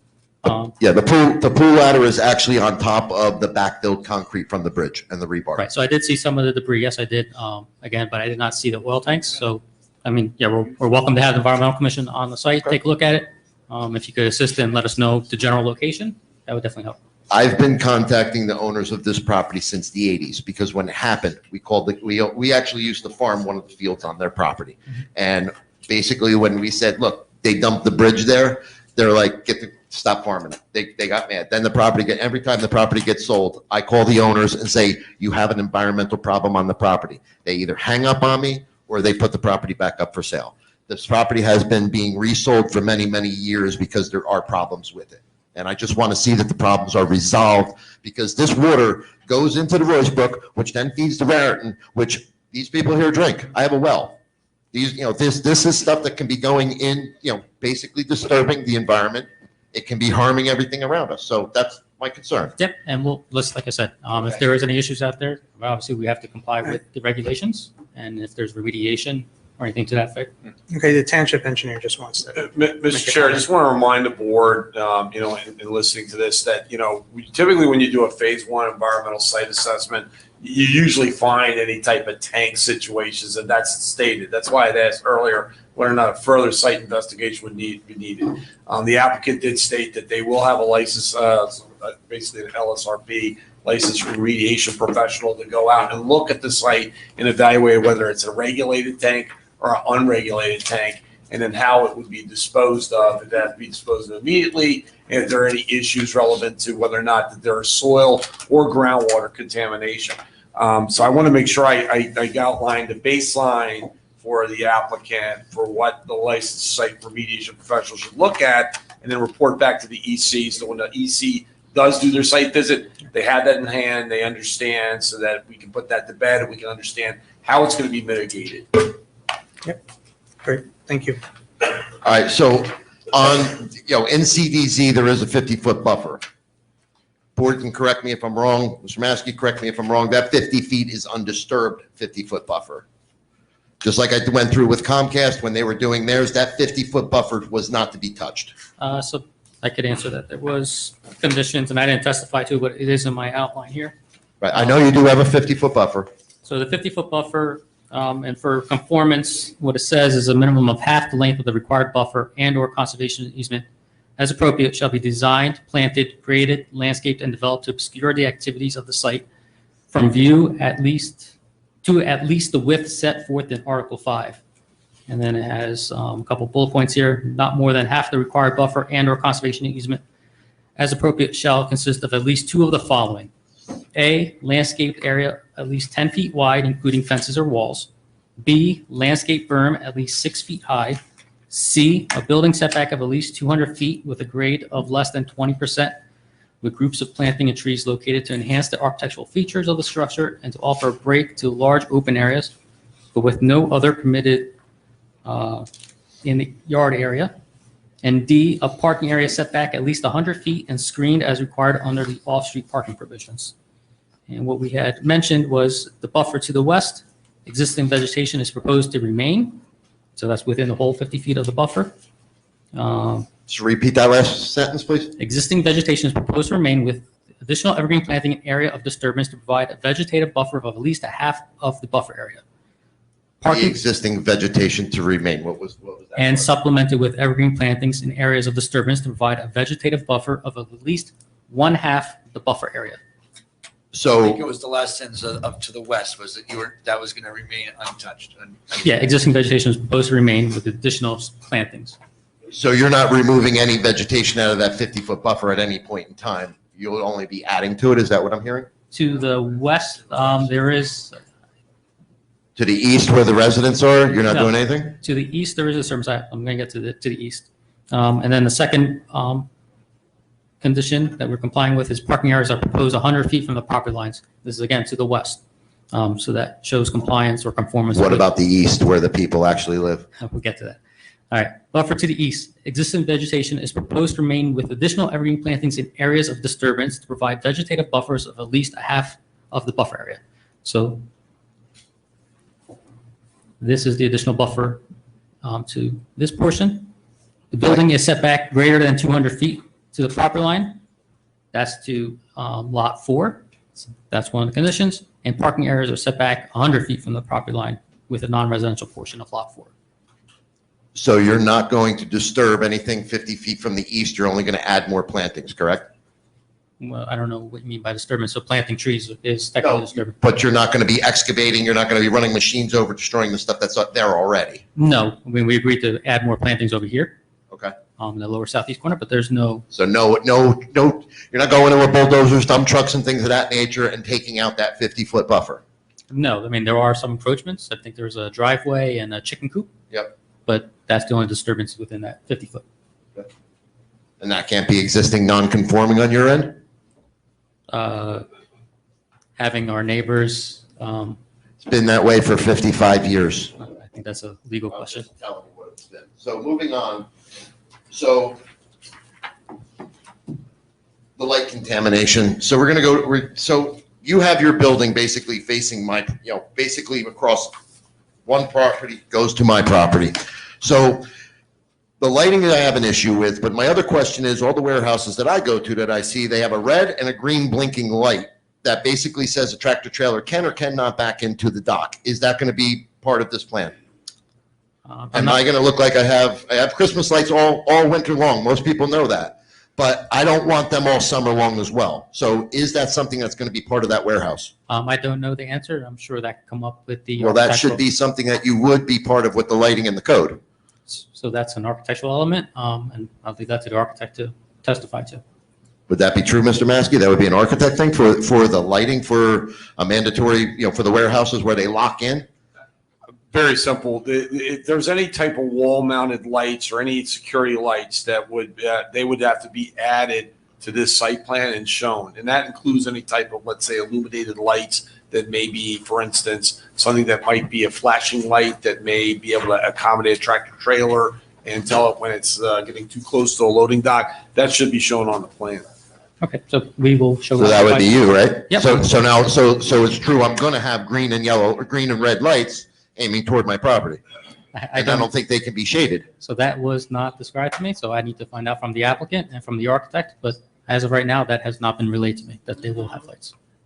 And Mr. Chairman, if I might interject too, the other thing is just that, usually you also want to show what the mounting heights of the lights are on the building, because some of the security lights, if they get too high, I can understand some of the concerns residents have. It might be very appropriate to show where they will be and put them at a proper mounting height at 20 feet or less. Thank you. So maybe just on that point, I'm assuming you've done other buildings for the applicant. Yes, and not, to be honest with you, I've never shown a red or green indicator light. I think Do the buildings have them? Some do, it depends on the tenant, to be honest with you, how they operate. So more than likely it's going to happen, because all the new warehouses I see, our warehouse that I have over in South Plainfield, that was a requirement. I don't know the answer. Mr. Chairman, I've done many warehouse applications. It's all dependent on the applicant. I think as part of the testimony that the architect should provide, basically advising the board as well as the applicant, those types of issues should be answered when the architect comes up, and then of course the site plan should be amended accordingly, along with the amount of shifts, employees, et cetera, et cetera. Great. One other question, I have a few more, but the tenants that could possibly be proposed, the warehouse that I spoke of in South Plainfield, we moved out of it because a spice company moved in and all of our products were getting, basically contaminated with the smells from the spice company. There's another warehouse that's not far from here, that's a fragrance company. Am I going to be dealing with, are us, or all of us going to be dealing with? Unfortunately, that's not engineers. Right. Expertise. They're saying that it's I know, it's but a let's, spec building. please stay focused, because all right. we have others waiting, and then I That's also need to get to the objector because I forgot to give him first dibs. All So right. Last thing I'm going to do so he can get up is the plans look like you're actually moving the creek that actually goes through. It doesn't look like you're giving it away underneath that driveway to make it through the wetlands all the way down. All the way to the right, about a little less than a half a mile from the right, from Hillsborough Township property, through my property, through Jay's property, right into that wetlands, falls down through Pheasants Landing, down to the Royce Brook. You're saying it's less than 50 acres, but when you look at the actual geographic angles of that property, all that property feeds down and goes your way. And it looks like you're stopping it there. And if you stop it there, now you're going to flood my property. So I haven't, where is your underground feed from the east to the west? Do you have piping? Do you have any kind of bridge that's going underneath that roadway? Because there is an actual creek. You'll see it. I don't have to stand on your property. I can stand on somebody's property that I can stand on, and I can see the creek. And right now there's water in it, and that is actually a spring-fed wetlands underneath. It's not just drainage water. I have a pond in the back that we've just gone through a major drought, and I still have 3 foot of water in my pond. So that's not just a pond that's fed by drain water. That's fed from underneath, and that's going right through the middle of your swale of your property now. I just want to repeat the question so I understand it correctly. So you're asking where does the runoff from the east go to? Correct. The runoff at the creek, that there's an underground spring-fed creek that runs through the middle of your property, but you're not allowing it to go from the east to the west. So I think we testified earlier that the only state open water or stream that's on the property is located on the southwest portion of the property. They're showing a pond. They're not showing the actual, and the creek is almost 1.5 feet deep from Jay's all the way through the middle of your property, where the big tree is on the east side of that property. You'll see the creek goes right through it. So I'm just not sure what the question is. There's no creek that goes through our property per our testimony and per our LOI.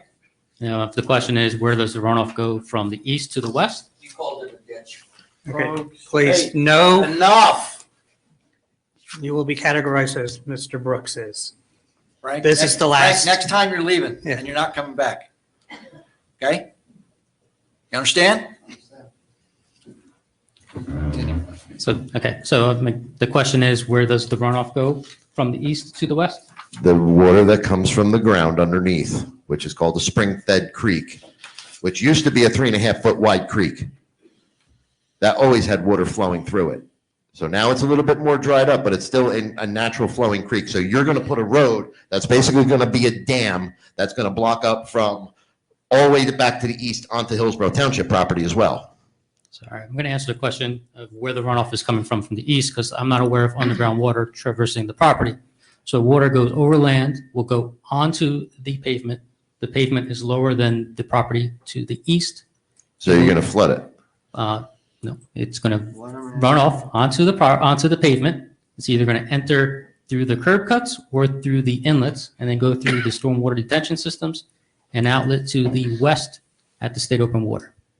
I think the environmental department really has to take a closer look at that, and you'll see the engravement of the actual creek, and you'll see what I'm talking about. Because if they do put a road up, it's going to create a dam. But that's all I have for right now. See you next time. I was taking notes while you were talking. Mr. Chairman, just want to remind the board that, the applicant has shown already, with respect to stormwater, that they are meeting the attenuation rates that are mandated by the state. State will have ultimate say, but in my estimation, they've met that. There'll be less stormwater going through that stream.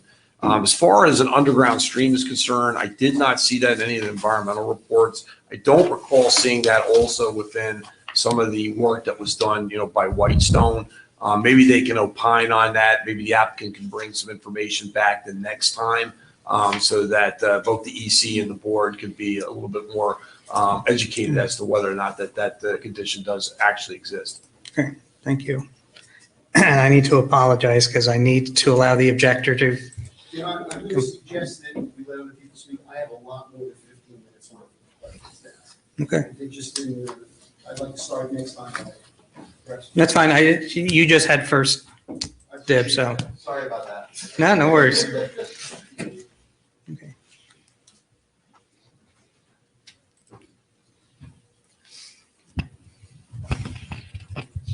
Good evening, Niyati Shah, 3 Deer Run. My questions are, I have 4 questions. The first is about that second fire exit that was talked about. And the solutions were, take down more trees or go over wetland. Can we ask the applicant to consider making the building smaller so that you can put a second fire exit without taking down more trees? It's a good suggestion, but I don't think that's going to solve the problem. The problem is the access off the road, which is between the building and the street. Making the building smaller does not satisfy adding another fire lane. But again, per the board's recommendation, we will explore it and show that location on the plan if it's feasible and the ramifications. With regards to the potential endangered species, if you find that they do exist, does this mean that the application can't move forward? No, that's not what it means. I think the only thing that came back, so we did do a National Heritage Database search, is what's required before you submit to the DEP. The only thing that was found out there is that it might be Indiana bat habitat. And one of the conditions was that you have to limit tree clearing between a certain amount of dates, which was recommended by the Environmental Commission, and we will comply with. And then the third is with regards to the streams, the wetlands, et cetera. You mentioned that you complied with local regulations and with the state. What about federal regulations regarding waters of the U.S.? Do these fall under waters of the U.S.? They do not. That's it. Great, thank you.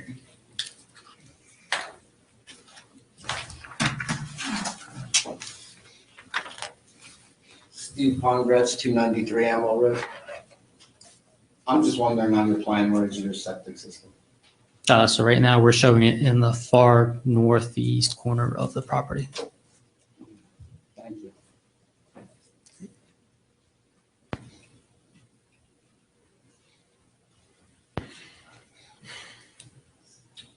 Bob Hollingshead, 31 Winding Way. I wanted to ask about your variance for the lighting. There's another warehouse proposal that's able to meet the requirements. What's different about yours? I'm not familiar with the other application. These, Homestead Road. If Mr. Agronic wants to testify to that, he's more than welcome to, but all I can testify is to my experience in designing warehouses and complying with the 0.3 foot candles and the. It was the height that you're not complying with. They complied with the height. Again, I'm not familiar with the plan, so I can't really testify to their plan and how they made it work. Okay, thank you. Thank you.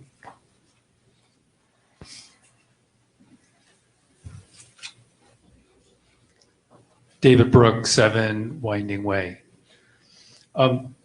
You mentioned the depths of the different pipelines, and I'm not sure if I heard it correctly. Can you tell me which pipeline is less than 36 inches deep?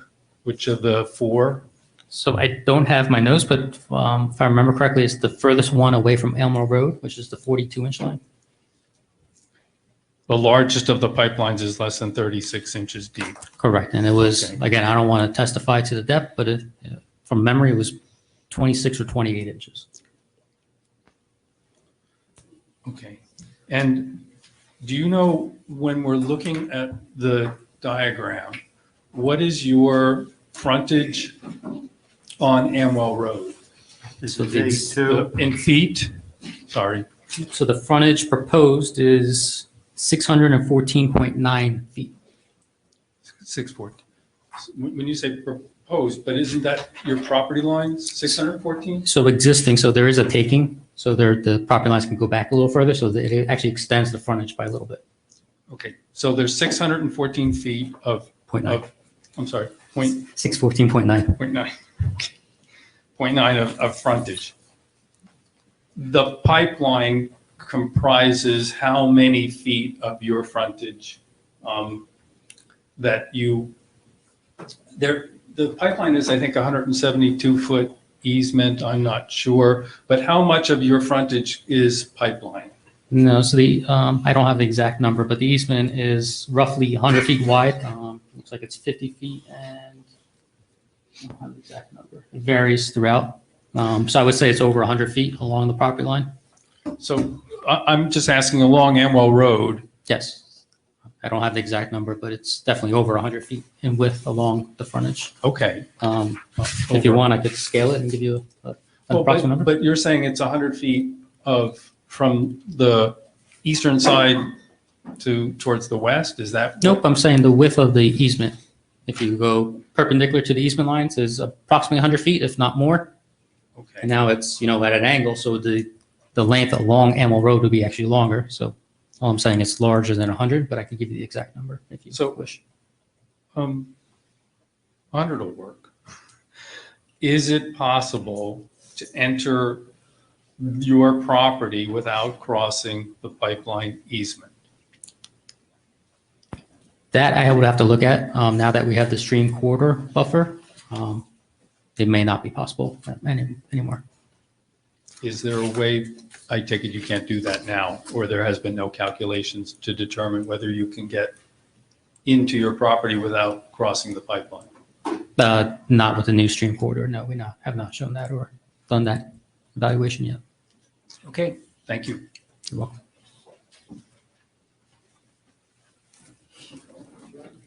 Can I just request something the next time?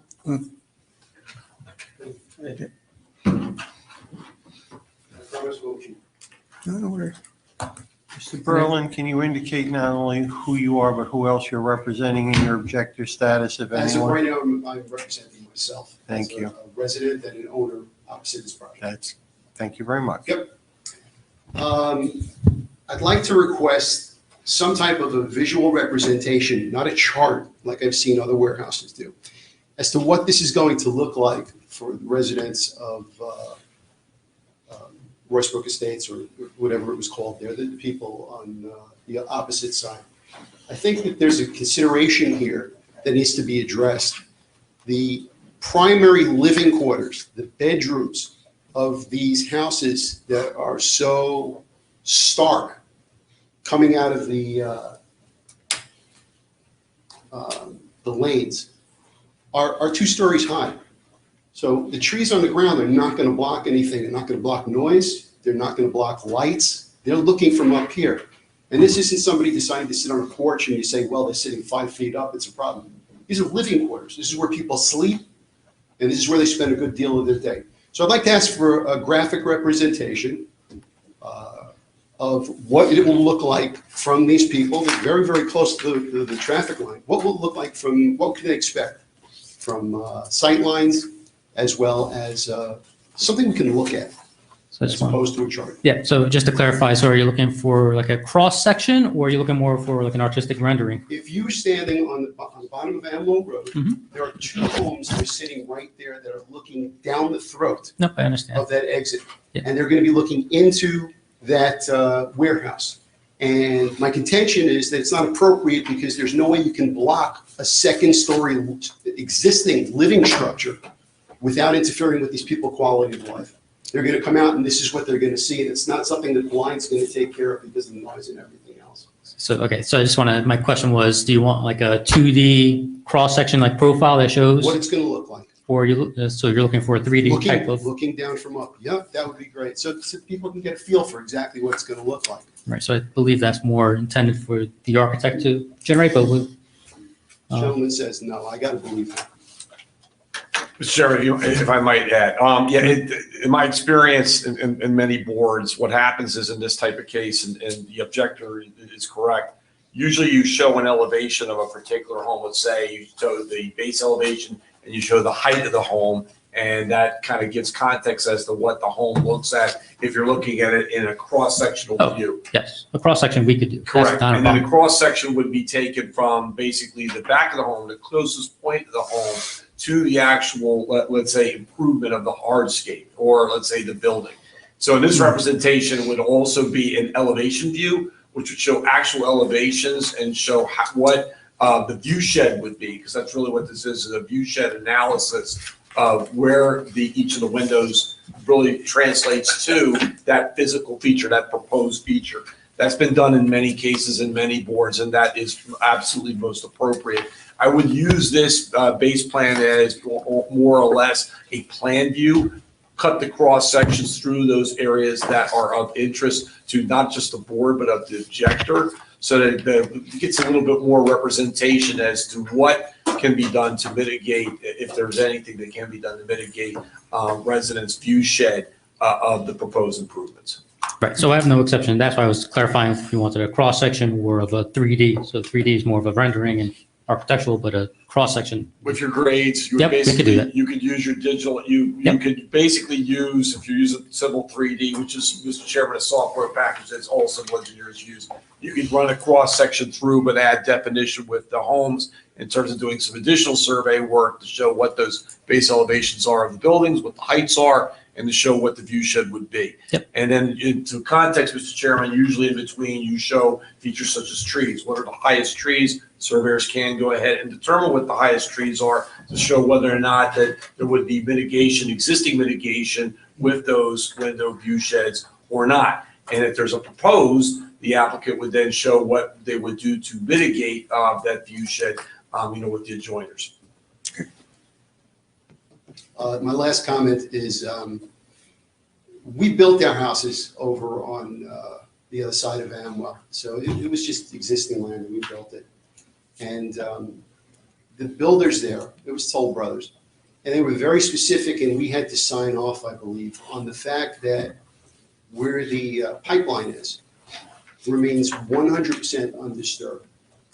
And if we were considering that property, we were told that we couldn't put a picnic table or a shed or a swing set on that property. And it absolutely amazes me that you're talking about trucks full of concrete and dump trucks going across something that we couldn't put a swing set on. And I think that the answer to that is maybe this site is just not appropriate for what you're trying to do because of the pipeline. And this is not something that you can find out later on. Yeah, we made a mistake. The ramifications of the safety of this should stand above everything else, the traffic, the noise, and everything else. You don't get a second chance when you burst the pipeline. And I want to know where the discrepancy is between, we've been told it has to remain 100% undisturbed. And now all of a sudden, as I said, we're taking some liberties, and we'll continue to take liberties as long as this warehouse exists. So any clarification on that? The other thing is it an easement that you have? Are you waiting for some type of a final approval? What is the process of you getting the approval to use that road? And did you have to provide on the application? Did you have to provide the weight of the trucks? And does it take into account the weight of the cement trucks coming in to pour all of that cement and the wear and tear from those cement trucks? And does it also take into account the wetlands nearby and possible slippage because in the soil and erosion of the soil because of disturbing what's existing, and also because of new rain patterns, new drainage patterns and things like that? Again, it's not something you can learn and then try to do better next warehouse that you build. There's a safety precaution, and again, safety should take precedent in everything. So my question to you once again is there a permit involved, or is it a permission, or what is it, and who did you apply to? Did you apply to the pipeline? So it's not a permit, it's a permission from the utility that owns the easement. So the process, and I'll describe what we've done so far and where we're at with it. So the initial submission was a submission to Enbridge with our plans and what we're proposing to do. They had come back with forms saying to fill out these forms. It was detailed forms for any type of vehicle that will cross that easement, including all construction material or construction equipment. We provided those and our latest set of plans. We did receive 3 comments back from them. One was to do test pits out at the site, which was performed, like I said, yesterday or the day before. One was a condition that one of the construction equipment cannot be within, I don't remember off the top of my head, but a certain distance from the pipeline. That's going to be noted on the plans. And I can't remember what the 3rd comment was, but we need to resubmit all this document back to them, and their engineering review will do the review. And really, it's up to them to give us. Is the application posted? Yes. Oh, no. Can we get a copy of that? I'd like to see what the gross weight is on the vehicles that you're putting on there, because I would imagine those cement trucks are a lot heavier than a swing set. I have no. We'll discuss it. Do that. That's good. So essentially you have to apply for, and if the pipeline says no, you can't, right? Correct. It's up to them. They own the easement. They own the pipelines. They have to give us. No matter what you're using it for or whatever, you have to apply. Correct. Yeah, we are at 10:29. So unless it's a very quick yes/no question. Okay, quick. Maria Janusik, 720 East Frank Avenue, Manville, New Jersey. What is the land size requirement in the CDZ zone? For this use, it's 5 acres. We're at proposed 11.314. I'm sorry, for this use? What do you mean for this use? So this is a conditional use, so there's specific requirements for the land size. So for this use, 5 acres is required, which is a warehouse light industrial use. We have 11.314 acres.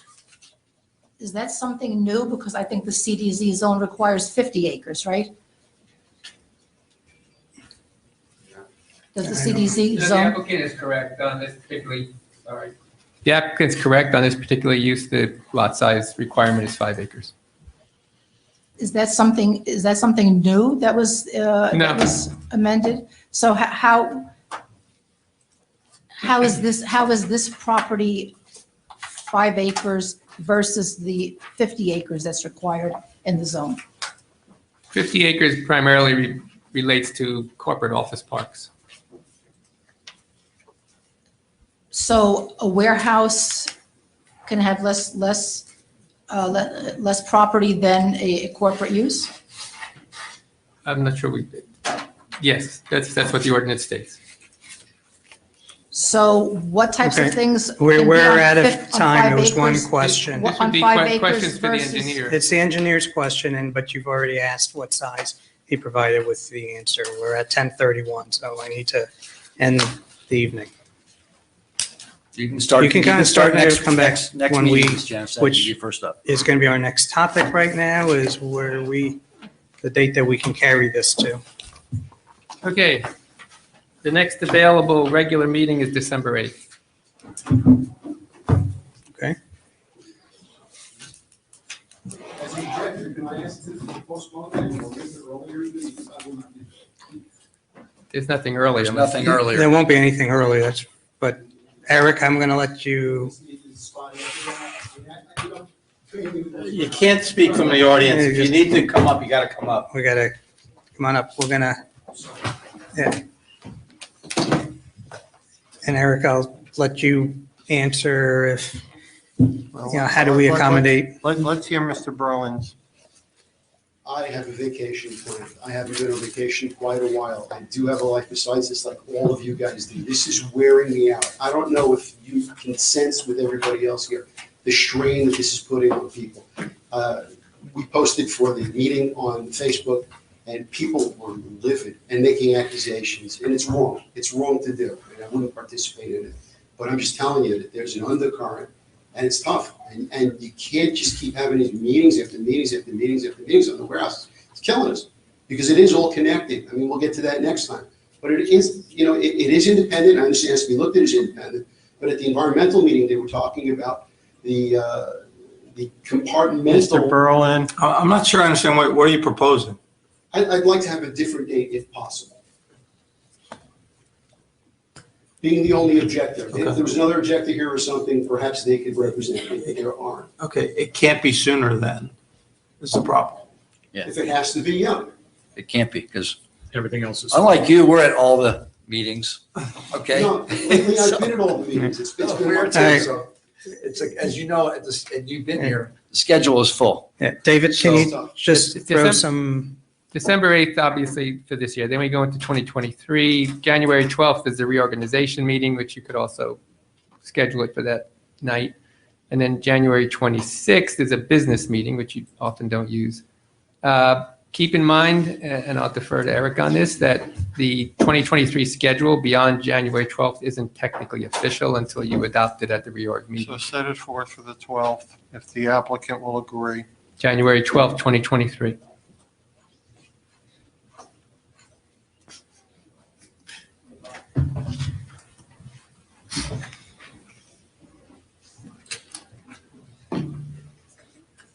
Can you object there? Does that sound like it would fit your calendar? In January? January? I'll make it fit.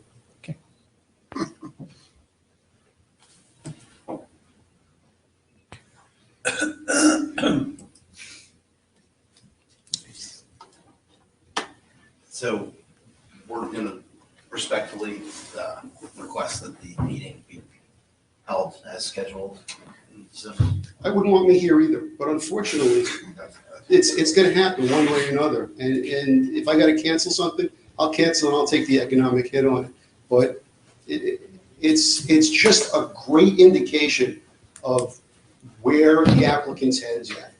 They're asking us, we have to accommodate everything. I've seen no give on anything. They come here tonight, do not have the correct paperwork in line. We wasted time. We have to go over it again because it's not ready yet. Everybody glosses over it. Photos, we have photos, and we're questioning, is it there? Is it there? Either the guy photoshopped the photos or not. There must be some kind of precedent with an objector. There must be. We don't serve, as an objector, I don't feel that I should be at the mercy of the applicant I'll work as best as I can with them, and I have up to this point. But I'm asking for some consideration from the board. Eric, guidance?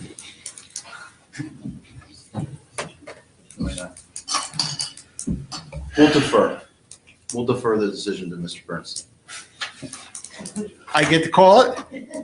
Well, what we're having is these are. I'm asking the question, Mr. Grodnick. Mr. Grodnick, do I get to call it? Because if I get to call it, it'll be 2029, but that's beside the point. Because I have to sit through all of these too. Before you go on, a quick poll of the board. Does this either December 8th or January 12th ring a bell for anybody that you might not be able to be here? So as far as you know, I know it's looking far ahead, but that should be okay. Okay, so far. I'm just making the assumption I'm being reappointed, Okay. so I don't know. My term is up at the end of the year. The problem is obviously what you have is that January, there could be a new board and that all the people that are sitting here listening to this are now subject to. But this isn't going to be passed by the time this board is out anyway. No. Well, December 8th would be the next application, but just That so would be you quite an know, accomplishment. the 23rd or in January, there's a new board. I think if you guys look really hard, you could probably find another warehouse that you could slip in between on that December 8th. Yeah, I don't think that's the issue that the mayor's bringing up on the January 12th reorganization meeting. It's just at a reorg meeting. So 2 or 3 people that you see here now might not be on the board at that point. It might be a different chairman. So the if there are new members, they would have to read all the transcripts. Correct me if I'm wrong, Eric, in order to be able to vote on this going forward. What other experts do we have coming? We have traffic, I would imagine? Traffic, architect. Planning. That sounds like more than one. Oh, it's gonna be- thing for me too, so I don't see any reasonable way that you guys can get that in. It would be great if you guys could sit Okay. through it. I get to call? Yes. January 12th. Thank you. I didn't say which year. And before anybody leaves. Yeah, just before announcement. anyone leaves, we also need. No notice? Yeah, without notice, but time of decision needs to be extended. Oh, to- hold on. Sorry, Mr. February Chairman. There was some 28th. testimony earlier that they were going to renotice. No, that was for DEP application, I believe. Yeah, there was an error on the spelling of one of the roads. You know what? I don't mind renoticing. Okay. Because there's been some questions about notice, so Okay. let's require it. So we will, with Okay. renotice, time of decision extended to the end of January of 20. How about February? We'll see what happens. So nobody make any plans for January vacations, okay? No ski trips, no trips to the Bahamas, no Bermuda. Oh, I'm going there. You can go. Thank you. Okay, so I have a motion to Yes, we need a motion to carry to this. carry this to Carry this January. application until January 12th, 2023 at 7:30 PM or soon thereafter as the matter may be heard with notice by the applicant and this time of decision extended through the end of January 31st, 2023. Okay. Go ahead, Ron. Good, I'll make that motion. All right, Ronnie. I'll second it. Okay, roll call, please. Mr. Wagner? Yes. Mr. Elmo? Yes. Mr. Johnson? Yes. Mr. Smith? Yes. Committeeman Delcor? Yes. Mayor Bonnie? Yes. Vice Chair Julian? Yes. Chair Rogers? Yes. Mr. And- Ogrodnick, as soon as you can get some of the paperwork to us so we can put it up on Civic Clerk and distribute it, we would appreciate it. And well, but the same with also Be here getting before the you know it. environmental commission out there, et cetera, so I Okay. appreciate it. I know you have some time, but you know. All right, and David, I believe we do have a meeting on the 22nd. Yes, there are 2 ordinances to review, and it's the continuation of M&M Glengarry. Folks, we're not done yet. Excuse me, we're still in the meeting. Please. If you'd like, you can take it outside. They're saying it's the 20. Excuse me, we're still in the meeting. It's the 22nd. There's two ordinances to review and then followed by the continuation of M&M Glengarry, Okay. who have just today dropped off well, some of the stuff is in front of you. I think you might have some new stuff. So Yeah. that's what we got. It's not a September surprise 26th. seeing Yeah. updates and. Yep. Perhaps a complete redesign. But- Okay, so with that, motion to adjourn. I'll make that motion, Scobo. All right, Scobo and Wagner seconded. All in favor? Aye. All right, see you all in a couple of weeks. Good night.